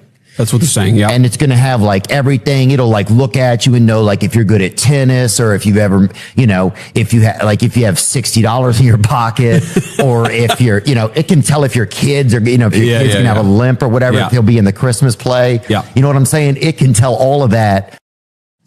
And that feels real scary, man. Like I get it. To a regular guy on the street, yeah. that feels like we're going to give our society like we're going to become these, like they're going to have know everything about us. It makes you feel like you won't be a person anymore. I hear you. Does that make sense to you? No, it definitely makes sense to me. I mean, let me try to explain. So to be clear, I'm not an expert on this particular deal. I actually just read about it earlier today or maybe yesterday, but the president did an executive order, I don't know, a couple months ago. And the basic idea is you've got all this different information, but it's not accessible in one place. Mm-hmm. So like, let me give you an example where this might be useful. Okay. Let's say you catch an illegal immigrant. Okay. And that person's using a social security number, but the Department of Homeland Security that arrests the person can't actually figure out what social security number that illegal immigrant is, what name it's attached to. Okay. Or, let's say you're like investigating some terrorist and the FBI arrests the person, but, there are information about like where the person lived a couple years ago that you'd like to have. So you'd maybe like to go, talk to their friends or associates or whatever. Yeah. My understanding is that it does sound odd, but that what they're trying to do is take all the information that the Department of Homeland Security has, that the FBI has, and just make it so that it's actually not in some hyper inefficient system. It's all sort of accessible. And here's the thing. Modern technology is just crazy and weird, and it affects our privacy. And I think we don't have to think that's a good thing. Mm-hmm. It is like a reality of the world that we live in. Right. And sometimes I get a little romantic about things. Well, I mean, look. And I think it's going to go back in time. I mean, look, everybody, I kind of agree with you. I think people are sort of going to rebel against technology a little bit. In some ways they already are. But I mean, look, dude, if I, this has happened to me so many times where I'm talking to my wife, like, oh, what are we gonna make for dinner for the kids tonight? Oh, let's just like do DoorDash or Grubhub. Mm-hmm. And then you go on like X or you go on, Facebook or Instagram, and there's like an advertisement for a DoorDash coupon. And it's like, well, I was just talking about this 10 minutes ago. So we know that big tech. All right, that's about 9 minutes long. You can go watch it. Now, Theo Vaughn's not a bad guy, but when they go to Theo Vaughn, they need you to carry water. They need Theo Vaughn to carry water. And let me say this, in all respect for the Vice President of the United States, when he says, I'm not an expert on this, I just read about it, I'm sorry, I can't fly with that. Because, see, J.D. Vance knows Peter Thiel very well, okay? Let me tell you where this will be useful. Do you hear this? Because here's what you and I will accept. We'll accept if we use tracking illegals, right?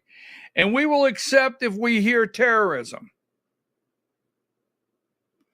That's what we will accept. How do you get people to accept this? Now, I'm going to throw a long ball out here and say, are you sure Elon Musk wasn't in there the entire time? Remember, he talked about all of these systems that did not communicate.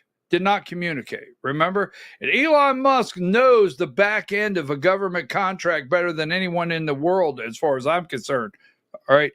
And he knows the system. He just told you they're 50 years old. None of them talk to each other. Efficiency. Did Elon Musk run point? I'm just saying. David Sachs, Zuckerberg, Sam Altman, Peter Thiel, Did he run point? Remember, the cabinet members were all upset because Musk wanted to look inside under the hood on everything. I'm not saying that's wrong. I'm just saying, pay attention. Now, he wants to say he just read about it. He just read about it. So let me go through this briefly. We know the background of J.D. Vance and Peter Thiel, if you don't. So let's start with 31. And I'm going to run through these quickly, Diane, so we can get to the Georgia Hour. So 31 from Fortune magazine, Peter Thiel's connections to the executive office of the president, federal agencies from the Department of State to the Pentagon have become important stations for the Thiel's network. Go look up Peter Thiel and J.D. Vance's relationship. Go look it up, where he started, where he came out of Yale. Charlie, you're early. All right. So go look it up. All right. It's Peter Thiel. You can see right there, David Sachs. Go on. Charlie, you have to go. You come back during the Georgia Hour and say hello. Number 32, executive office there, Peter Thiel. See it? Palatar. See Palatar? Connection. J.D. Vance. The Methrol Capital, where J.D. Vance comes from. PayPal, Elon Musk. Number 33, this is the company they're talking about. Palatar Technologies is a publicly traded company specializing in data analytics software, particularly known for its work in intelligence and defense. It was founded in 2003. Peter Thiel, all right, went public in 2020. Their main products include data analyst platform. Let's go as we move right along here. Number 34, key aspects of Palatar: data analyst, government contracts, a tool specifically tailored for intelligence and defense, assisting with counterterrorism, connects all of it together. All of it together. Now, New York Times, number 36, Trump taps Palatar to compile data on Americans. Now, I know it's a failing New York Times. This is an article you can go read. The Trump administration has expanded Palatar's work with the government spreading the company's technology, which could easily merge data on Americans throughout agencies.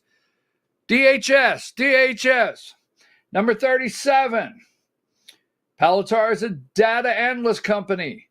Secured numerous government contracts, Department of Defense, immigration, other areas like immigration, custom enforcement, ICE. These contracts often involve data analytics, Department of Defense, immigration and customs enforcement, U.S. Army, Special Forces, financial management, intelligence and defense tools. Number 38, ICE, Army Vantage, Titan Ground Stations, Marvin Smart Systems. Number 39, Palatar wins immigration tracking contract amid federal agencies shakeup. Right? Immigration tracking contract. You have to have a test. You have to let 20 million in. You got to find them. Now go search. You got to do the research. You got to build the data. Number 43, Peter Thiel's deep ties to Trump top ranks. The tech magnate has many links to the new Trump administration and the cost-slashing efforts led by Elon Musk. It's called Doge. It's called Doge. Well, I think Elon Musk and Peter Thiel hate each other. Let me tell you what wealthy people do. They look past their hatred. They look past their dislike to enrich themselves. Yes, they look past squabbles. Why, their companies could have lawsuits going with major, and that's how they dump money. You're worth $100 billion, you got to dump money. So you open a law firm, and a law firm, you're the biggest client. And they just got stuff going all the time to dump money. The tech magnate has many links to the new Trump administration and the cost-slashing effort led by Elon Musk. Doge. Number 44, how the network. All right. Number 45, Peter Thiel and Elon Musk share a complex, often turbulent relationship characterized by both collaboration and conflict, driven by their contrasting personalities and ambitions. While they have worked together on ventures like PayPal, their differing views on risk, scarcity, and ambition have led to clashes and personal disagreement.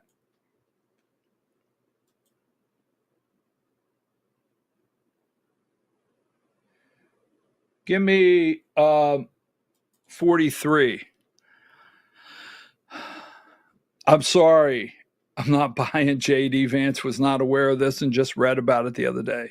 But look at where it could be helpful, right? So do you think Trump and Elon were in a fight and Elon said this? Or do you think that was a win-win for the deep state?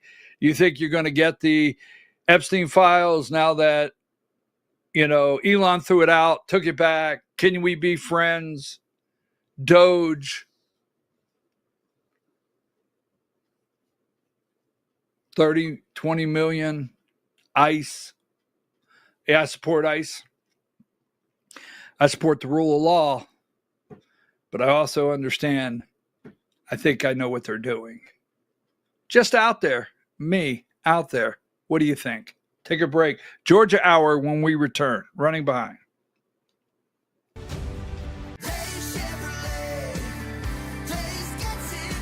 At Days Chevrolet in Jasper, we're proud because for more than 65 years, we've built a legacy of trust for the families we serve. That's why 80% of our business comes from repeat customers and referrals. When you treat folks as well as we do, word is bound to get around. Days Chevrolet in Jasper, family first since 1959. Days Chevrolet, Days gets it done. Together, let's drive. Larry's Body Shop in Ellijay. Family owned and operated since 1978. The latest in cutting-edge digital technology and state-of-the-art equipment allow our iCard Gold Class certified technicians to restore your vehicle. Our second-to-none customer service will work directly with your insurance company. Major accident or minor fender bender. We take the dents out of accidents. Larry's Body Shop, North Georgia's #1 body shop. Visit us at collisiondecision.com. Why give your money to liberal media companies? Put your marketing needs in the hands of a conservative marketing professional and start getting results today. FYN Media Group, one of the top digital marketing agencies in Georgia, specializes in website design and hosting, social media promotion and management, and so much more. Visit FYNmediagroup.com or call 706-889-3564 for a free consultation. Welcome to El Rey Azteca Mexican Restaurant. We invite you to indulge your senses with our from-scratch authentic Mexican food. Whether you are hungry for fajitas or the El Rey Azteca burrito, we offer a wide variety of fine Mexican dishes, drinks, and desserts. Our inviting patio, indoor seating, and bar has a seat for everyone. So come to El Rey Azteca for delicious food, great drinks, good friends, and loads of fun in a casual and friendly atmosphere. Ladies, when you wear elegant jewelry, you become a force to be reckoned with. You shine brighter than the stars in the sky, and your inner beauty radiates like the sun. So embrace the magic, embrace the elegance, and let your jewelry be a reflection of your true, authentic self. My friends over at North Georgia Diamond know what a woman wants. Go see them for the perfect gift. And remember, when it comes to elegance, There's no such thing as too much. Come see us at North Georgia Diamond. We're igniting passion one sparkle at a time.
In 1981, Reed Nicholson began selling tires out of an old barn in Mineral Bluff. Little did he know that he had just laid the groundwork for the most trusted names in automotive services in the Blue Ridge area. In 1997, Nicholson Tire Center became what it is today, holding the same values of faith, family, and great customer service. 2 locations to serve you, and the Blue Ridge location is currently expanding to offer fast service and the largest U-Haul provider in Georgia. Nicholson Tire Center, Blue Ridge, and Mineral Bluff.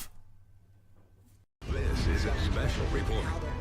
Knowing how to invest your money is harder than ever before.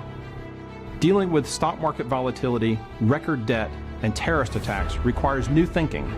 At U.S. Asset Management, we can help you see the world more clearly so that you can move beyond the chaos and invest with confidence. Call us, visit us online, or drop by our office. U.S. Asset Management, helping you make better decisions with your money.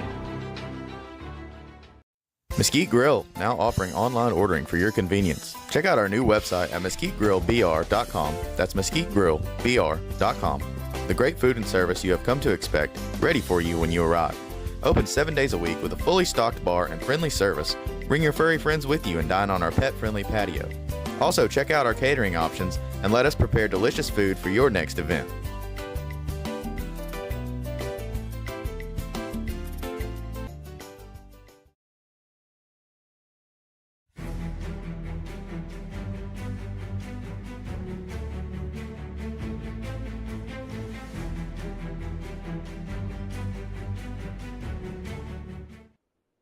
All right, folks, it's time for the Georgia Hour. We're sorry it's 10:08. We're a little behind schedule. I apologize. I'm your host, BKP, and you're watching the Georgia Hour on voiceofruralamerica.com.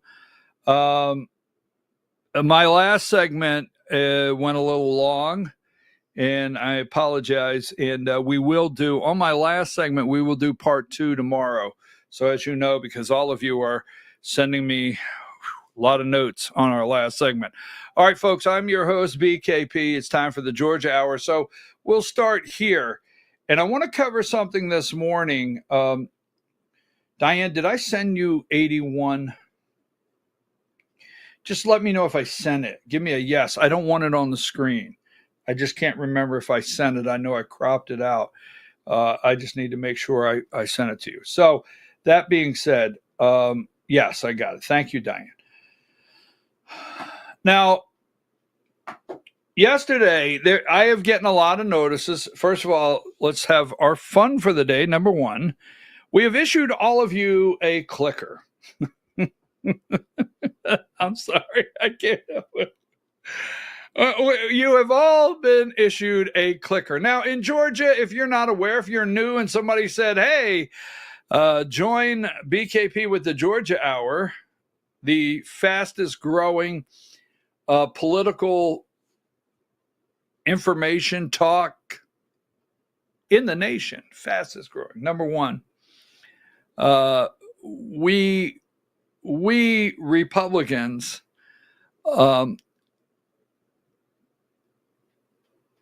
we talk about paper ballots, but we go to our state convention, they hand these clickers out and tell us we have to vote on these electronic devices. Now, I'm not going to go into the technology because that's not my strong point. I do have a strong point. You ever notice I keep coming on here and saying that's not my strong point? I got a strong point or two. But the technology in these they send a signal. They send a signal.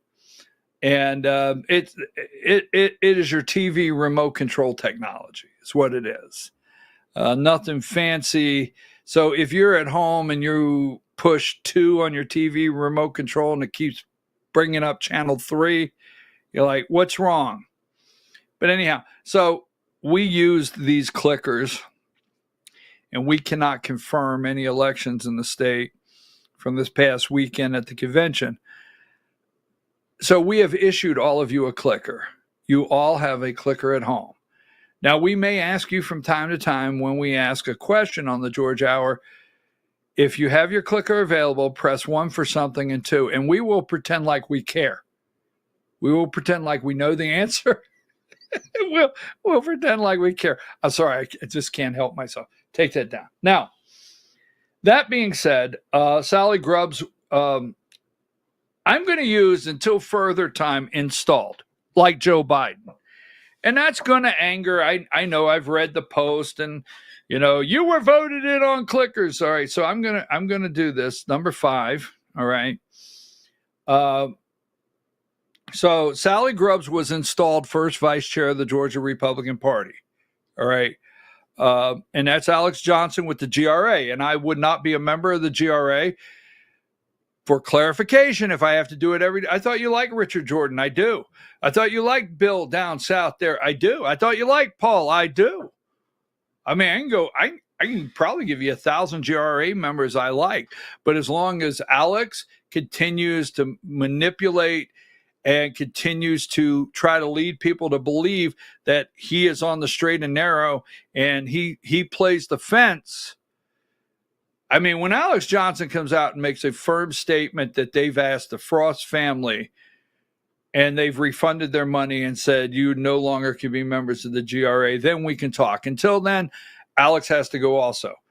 And by the way, Sally Grubhub is a GRA member. So yesterday, Sally goes on the Godzilla of Doo-Doo, which we're trying, folks.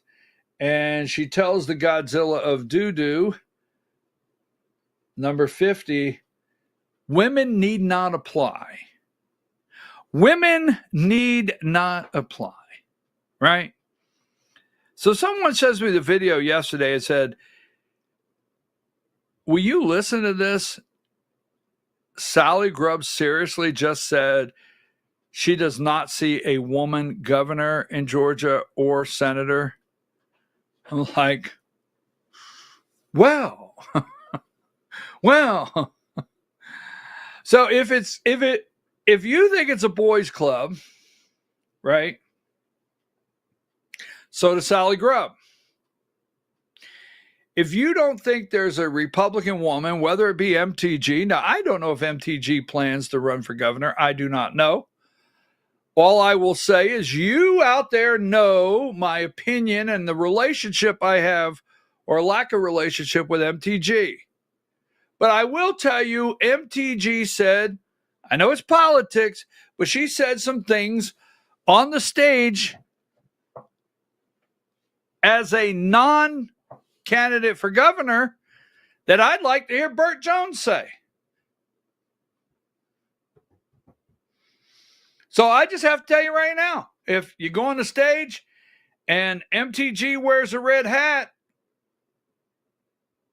and she says what she said Saturday,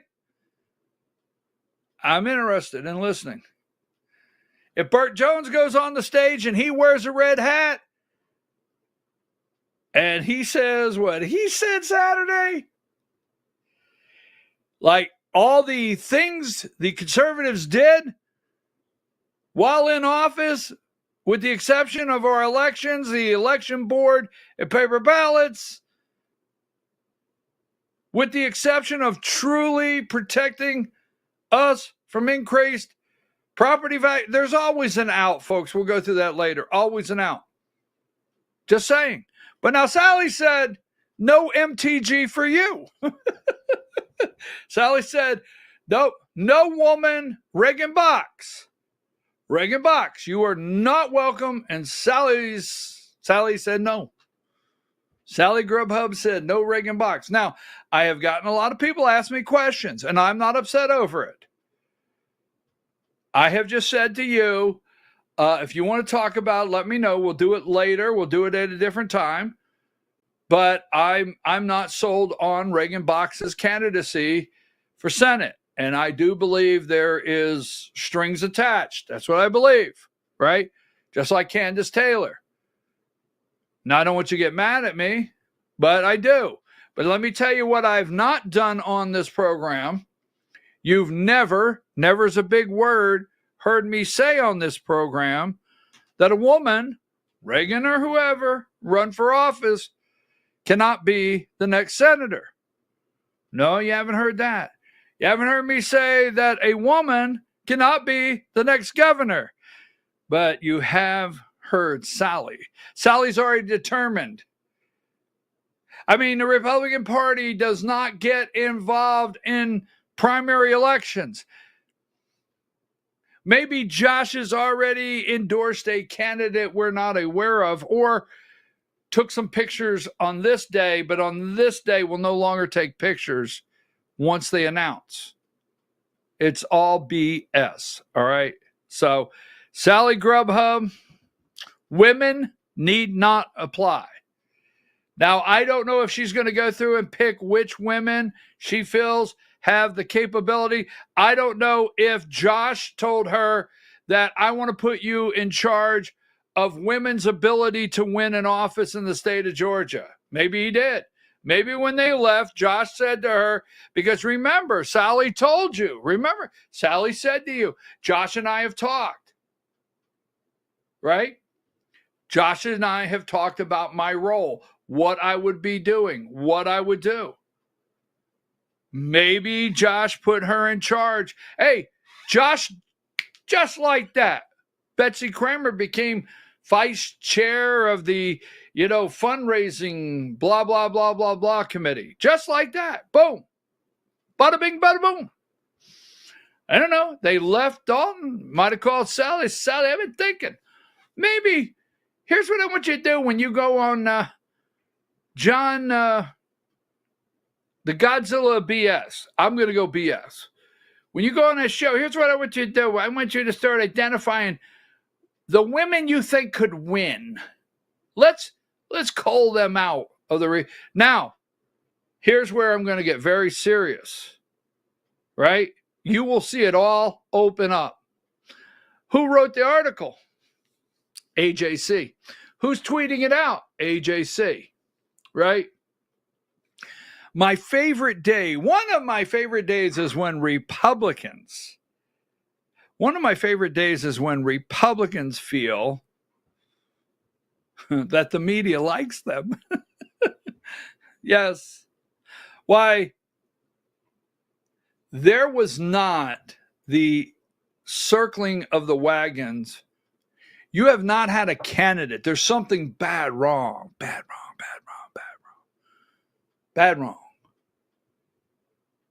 You have not had a circling of the candidates, a candidate in Georgia like Josh. Oh, no, not a circling one.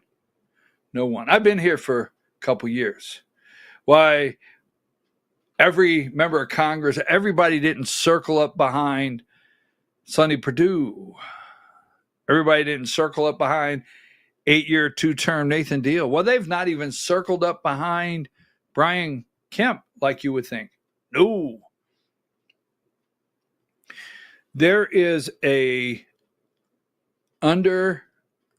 behind the curtain, nefarious reason that I feel is very corrupt, that they all, Congress,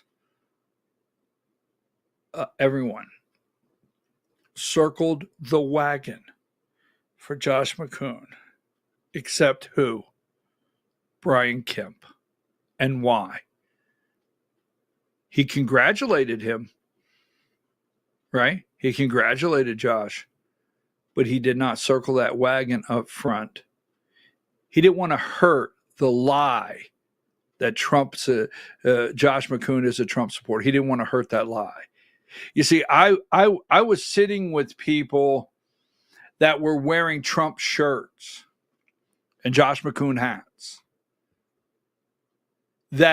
All right, come here. I was sitting with people that were wearing Trump shirts and Josh McCoon hats. That if Brian Kemp would have come out and endorsed, Josh McCoon, I don't think they would have voted for Josh McCoon. The circling of the wagons. So, Sally, the AJC, keep in mind, they are going to now, every single day, as Republicans announce they're running, every single day, they will start ratcheting up their pushing Republicans out there as they highlight the Democrats. Watch and see what happens. So take that down. Way too much time on Sally Grubhub. Now, all right, so I want to do this for a reason, because we're going to get past the convention. And what I mean by that is we're not going to get past it per se, but we do have to. This is the Georgia Hour, and I want to talk about other candidates that are coming out in races. And I want you, we're going to talk at the end, stay to the end, because I want you to get involved in this production. So, as we all know, all right, look, quit coming up here at the Georgia Hour. You got it? Stop. I mean, for 2 hours, I don't see you. And then you hear the word Georgia and you run up here like you want to get involved. You know, you're worse than Sally Grubbs. Now, give me number 81.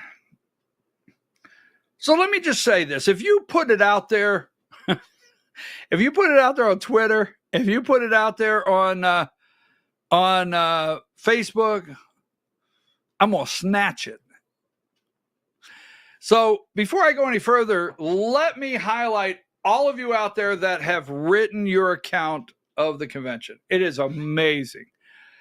I will not start putting out names. Some you well-known, some not so well-known.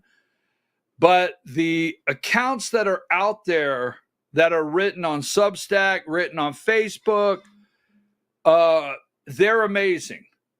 They are. So there's an enormous number out there, right, of accounts.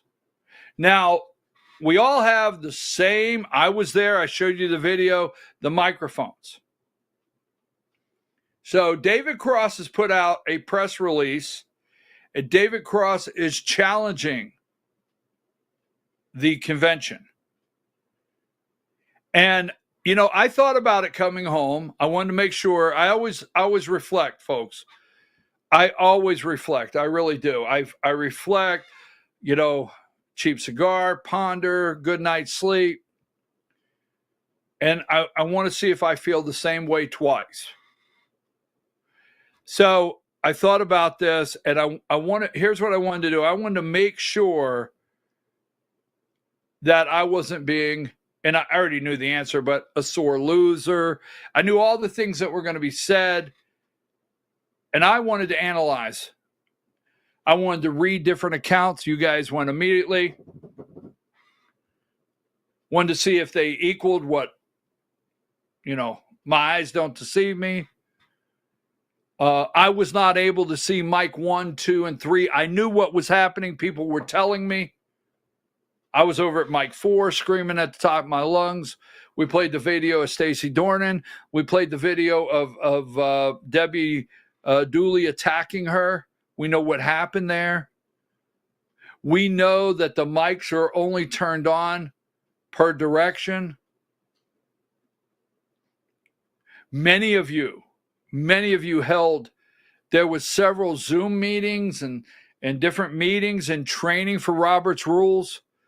Many Republican parties across the state, many parties across the state held Robert Rules of Order training. You went to it. You learned about call to question, point of inquiry, division, motion, when to do it, when not to do it, right? You training after training, and zero was implemented. Zero. So I wanted to make sure. Now, here's one that I thought was interesting. One of our delegates at the mic asked the technical director from the AA Productions.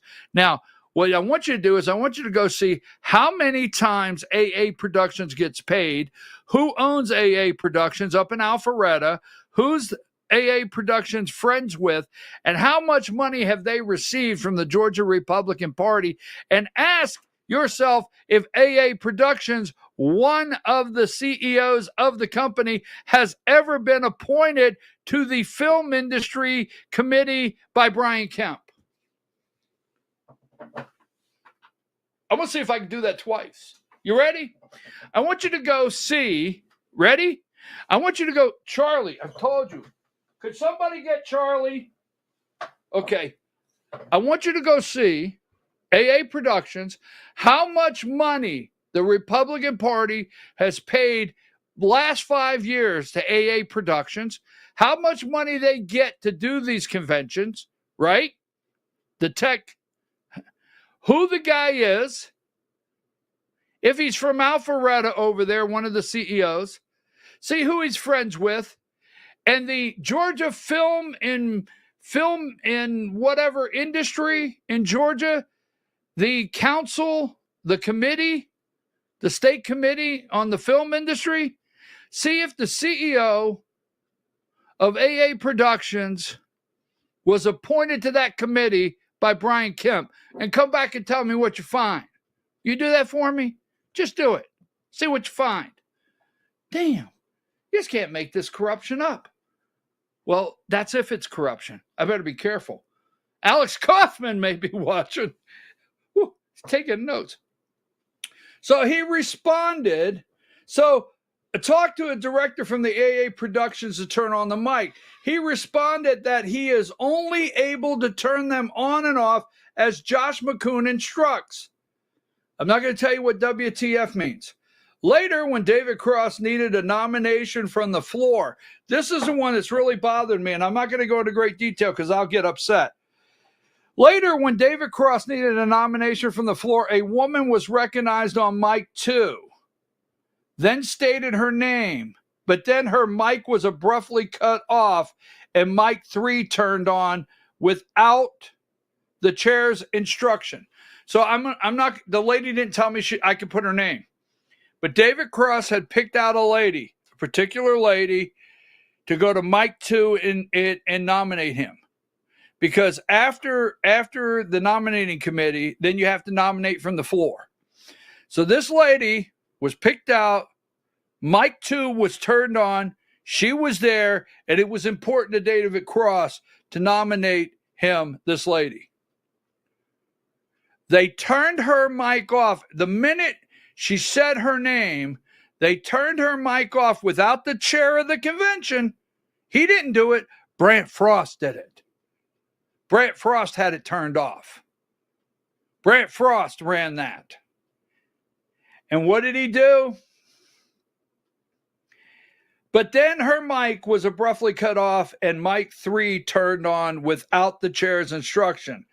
Then egotistically, I pronounced that, egotistically, the jackass that he is, the albino rhino that he is, okay, Brant Frost stole the moment and made the nomination for mic 3.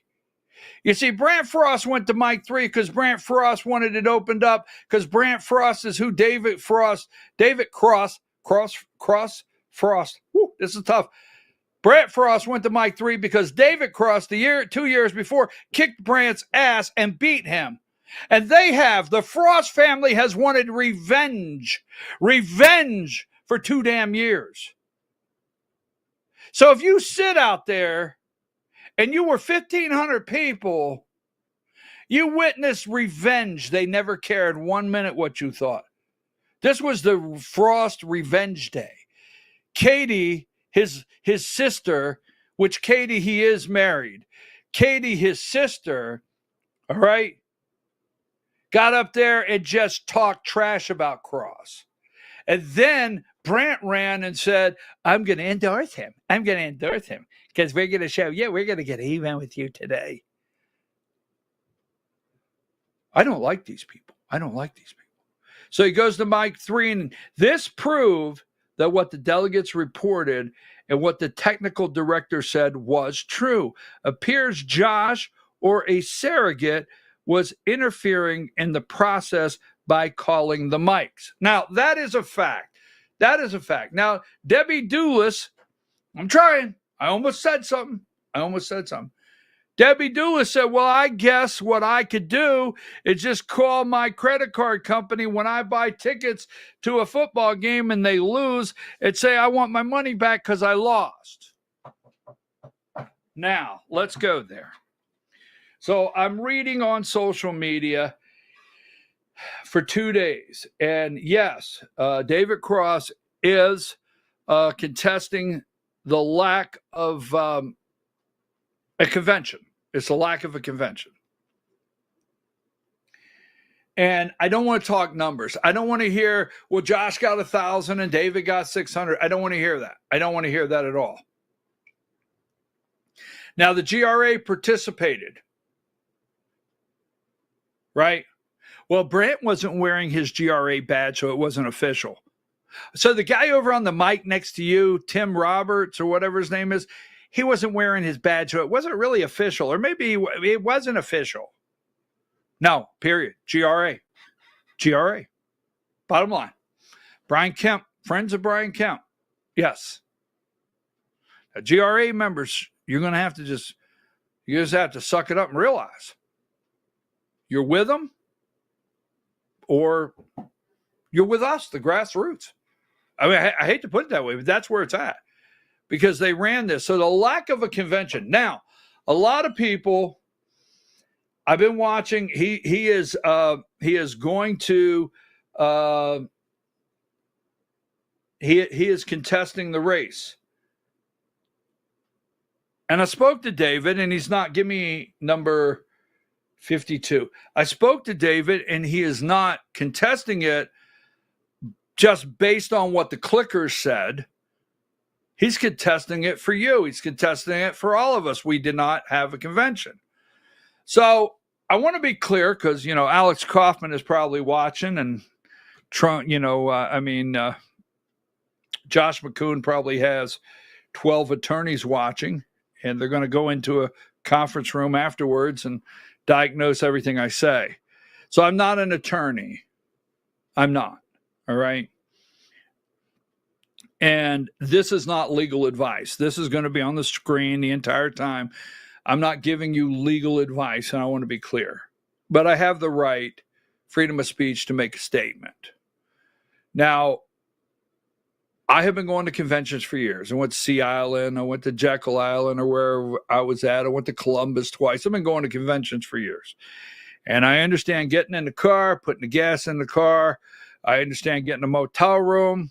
I mean, I think down in Sea Island or wherever we were, or Jekyll Island, or wherever we were that time, I had to go like 35 miles out to get a room that I could afford. I'm serious, like 30 miles out. So anyhow, that being said, so you got motel rooms at $250 a clip, $200. They want $150. You go with your husband and wife. I mean, you got $600, $700. Some people have $1,000 invested in this convention, right? And you put $1,000 in there. Now, social media has been lighting up with, I want my money back. And I thought,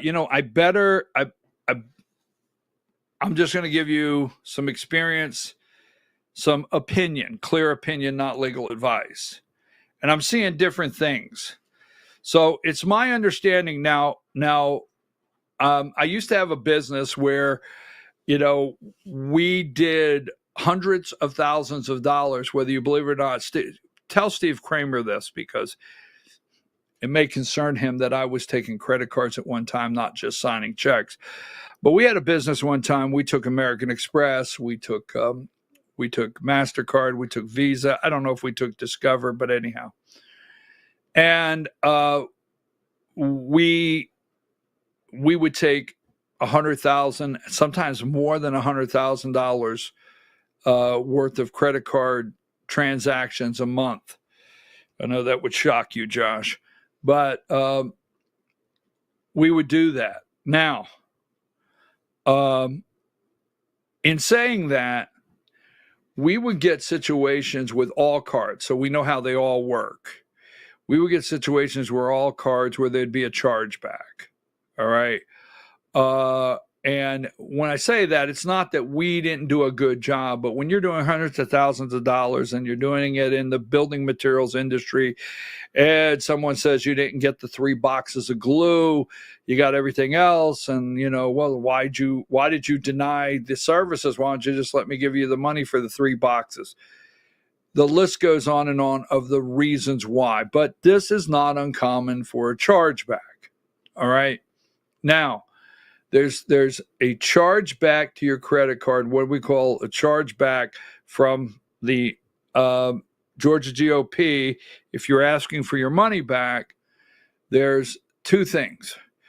Did you purchase something? If you purchase something tangible, it's handled one way. Or a service. Okay. Now, I've heard people say out there and put online, don't do it. It's against the law. Don't do it. You'll get sued.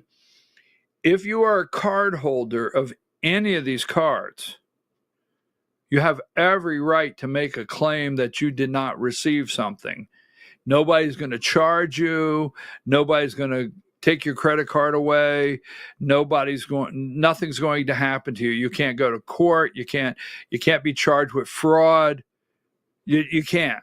As long as what you think you are doing is a legitimate reason not to pay the bill, nothing's going to happen to you. That's number 1. So don't be scared into that. Number 2, there's a difference in a tangible item and a service, right? Tangible item and a service. Now, service can be a little tougher to deal with.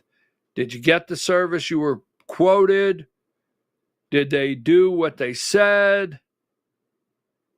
I mean, that's a little different. That has a gray area. Service has a gray area. It just does. This hat was $25. I don't want the hat.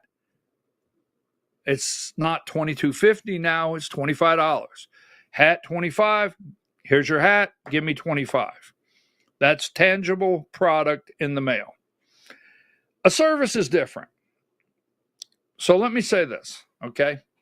So the first thing I would do, personally, if I want my money back, is you have to contact the person that provided the service. Now, that's what your credit card company should be saying to you. Again, this is not legal advice, but that's what your credit card company should be saying to you. Did you discuss this with the person that provided the service?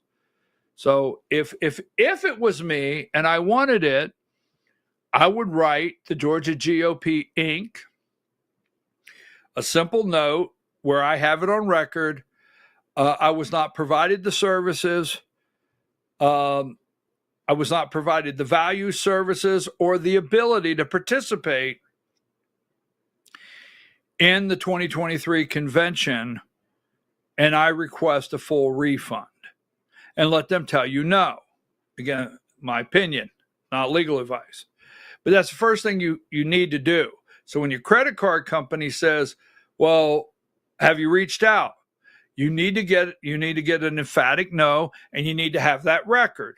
If you're going to do that, that would be my advice. This is not legal advice. It'd be my personal opinion. I got to be careful. Alex Kaufman going to send me a letter this afternoon. I'm being very clear. Now, that being said, if you buy, I guess an amusement park is a great analogy. But if you go online and you buy a ticket, now there's probably a lot of legalese on the bottom of that ticket, a lot of legalese.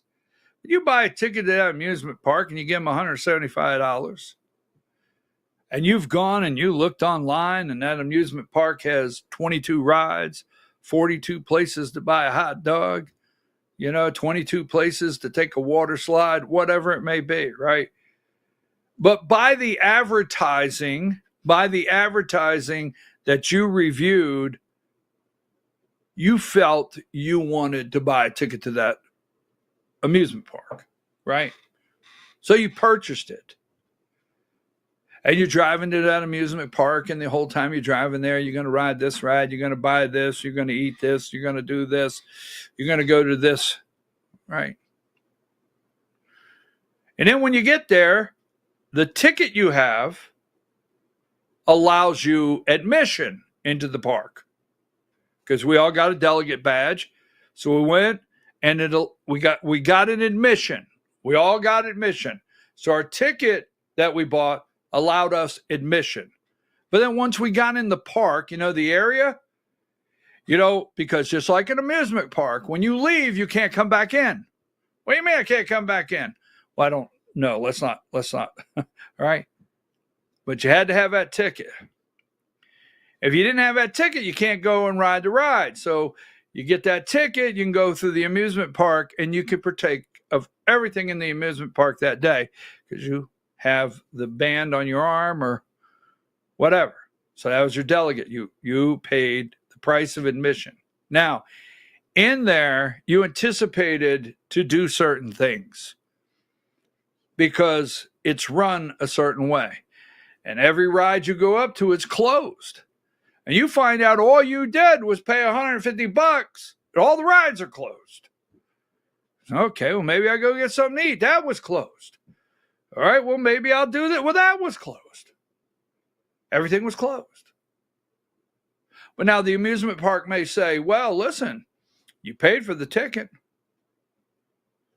You drove here. We let you in the park. We didn't tell you couldn't come in the park. And we have the discretion to say the rides are closed or not. It's in the fine print. So I will tell you, it's of my opinion, you have an argument. You have a clear argument. Okay? Participation and your choice on how to participate. Because, see, you have audio from Josh McCoon. He's the chairman. You have audio from Josh McCoon that says he will provide you the opportunity to vote how you want. So you paid $150. And part of that was because you were going to get an opportunity to decide how you placed your vote, right? Oh, that's right. They're a corporation. That's right. You're not a member. So look, folks, your lack of being able to participate once you got into the amusement park, we'll call it that, is something you definitely could argue if you want. You could argue that if you want. Now, I'm not going to tell you it won't be a little bit of a challenge. That's up to you. But if you spent close to $1,000, now you can't get your money back for the motel room, and you probably ate the waffle and got some coffee down there at the concession area or whatever it is, continental breakfast that morning. But if you paid entry fee and you don't feel the service that you paid for was provided, don't let them tell you you can't argue that. You can argue that. That's between you and your credit card company. Now, if your credit card company finds out after an investigation, now what I remember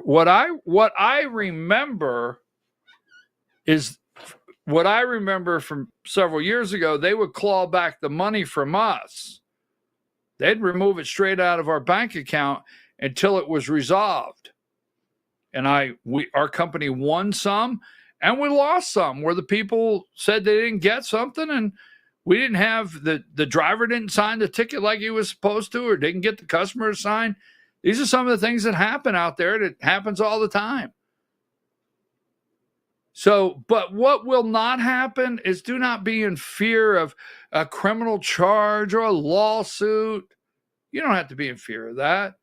You have the right as a credit card holder with that credit card company to say if you truly feel you did not get the services provided that you asked for.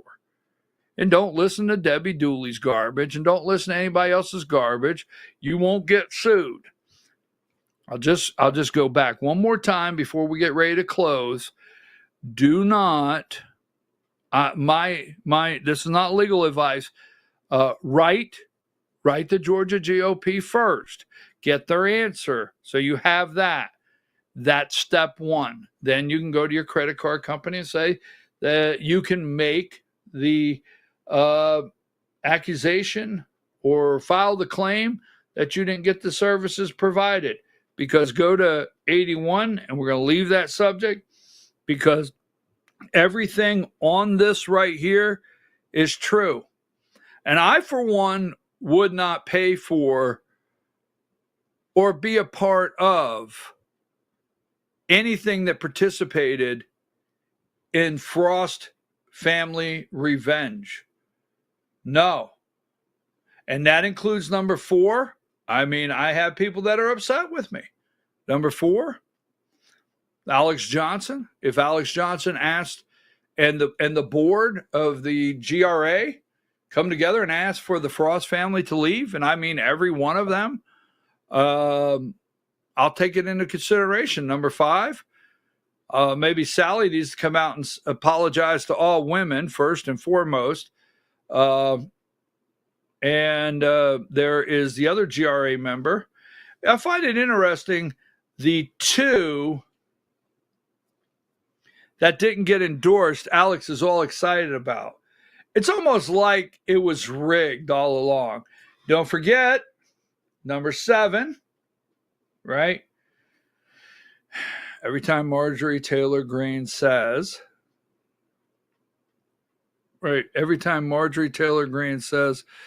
that she is interested in reopening a mental hospital, first thought that comes to mind is number 6. They want to lead you to believe, don't forget, if you didn't see this yesterday, that's Candace Taylor. Oh, let me talk to Candace. Candace, hi. You know, Sally said, you can't win. Oh, take that down. Yeah. She thinks Sally Grubbs likes her. It's just the funniest damn thing.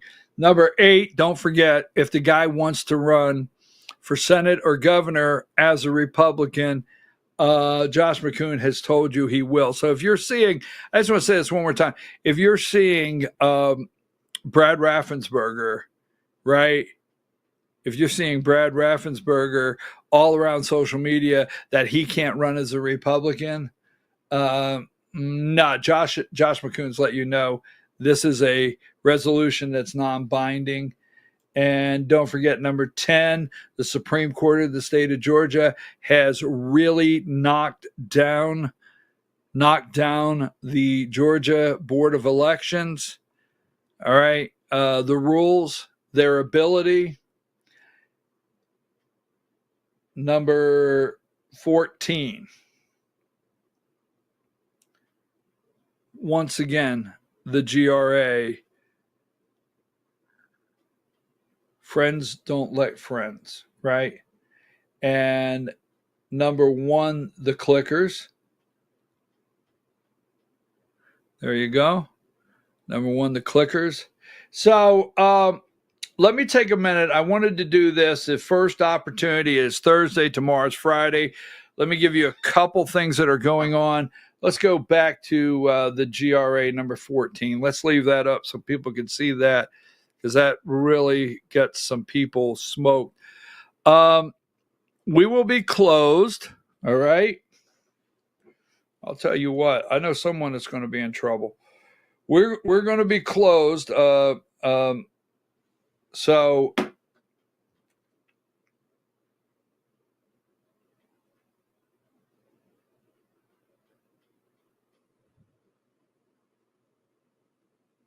okay, I didn't bring up the name. Okay, I didn't bring up the name. So I will make sure I'm clear on this. I'll make sure I'm clear on this tomorrow. I want to make sure I'm clear because some people are sending me some messages concerning what mics got turned off and when. All right. Trust me. All right. I will check. I appreciate your comment, and I'll get it clear because they're asking for a correction on the mics because apparently someone was standing at this mic and not at this mic when it got cut off. So I'll get that clear for tomorrow. So I appreciate your messages. I always do. All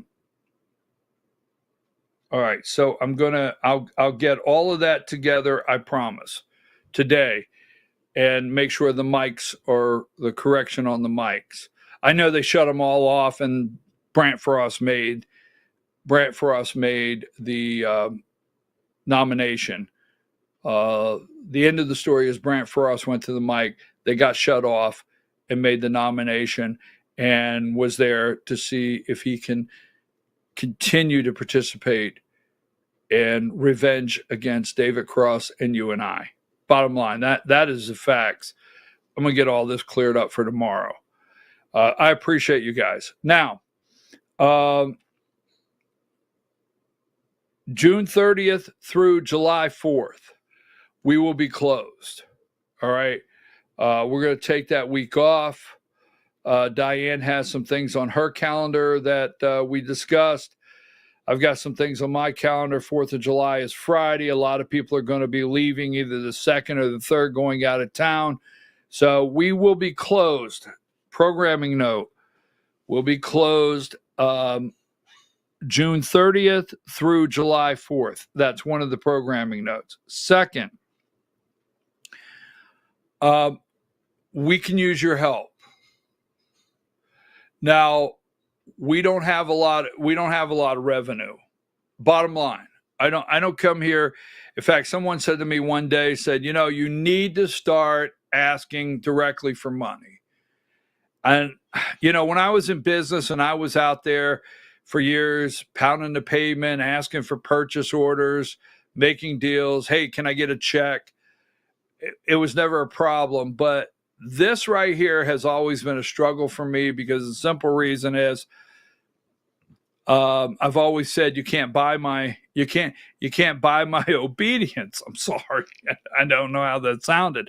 And that's why I have no big money deals and things of that nature.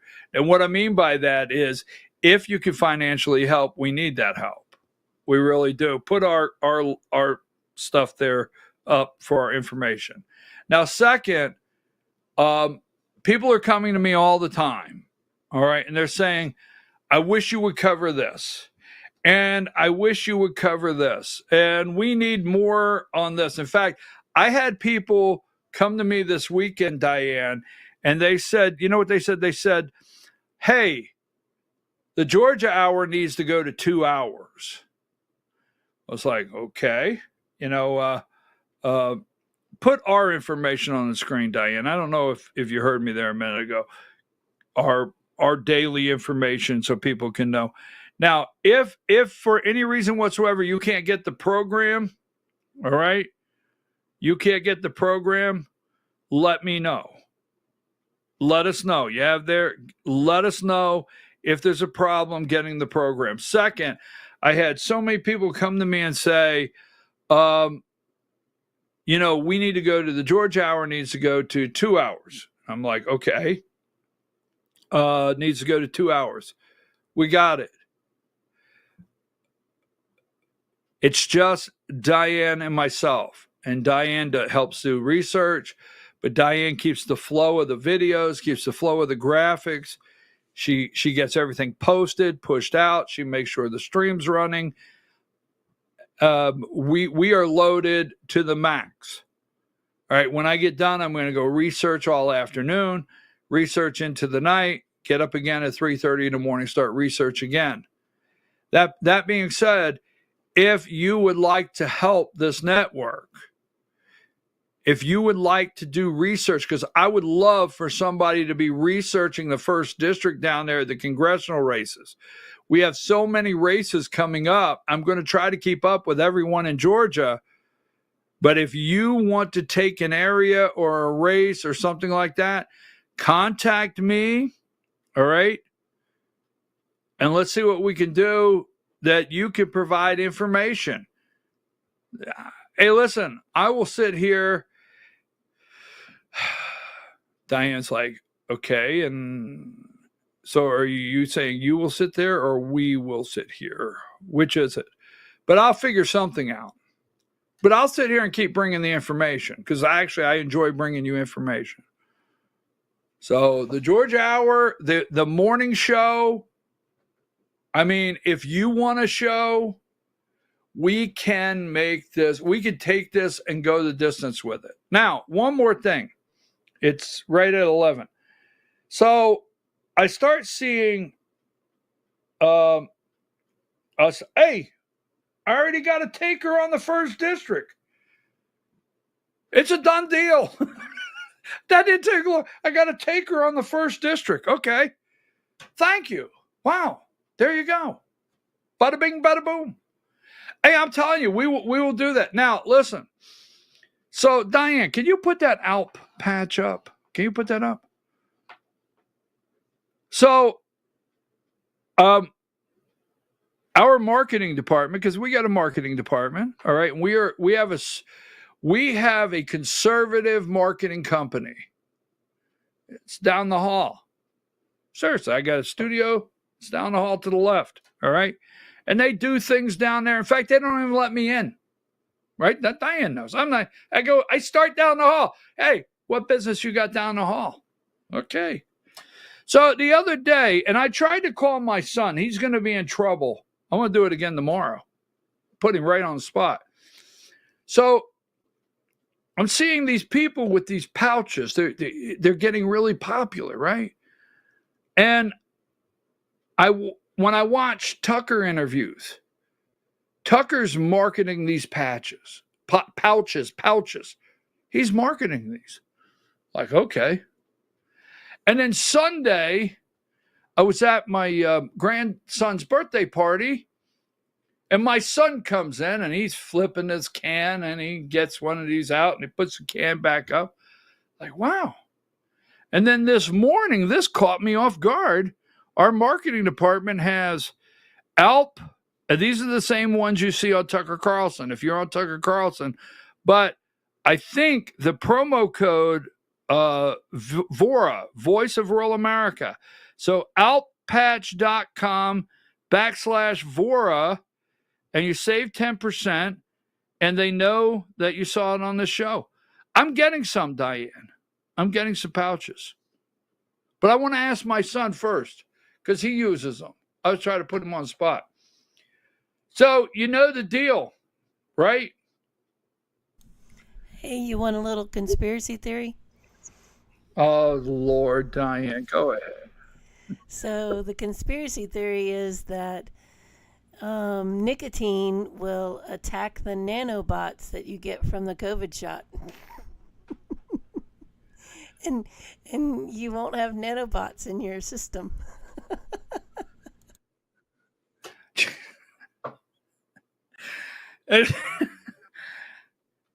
I tell you what, I could go all day long looking for a closer.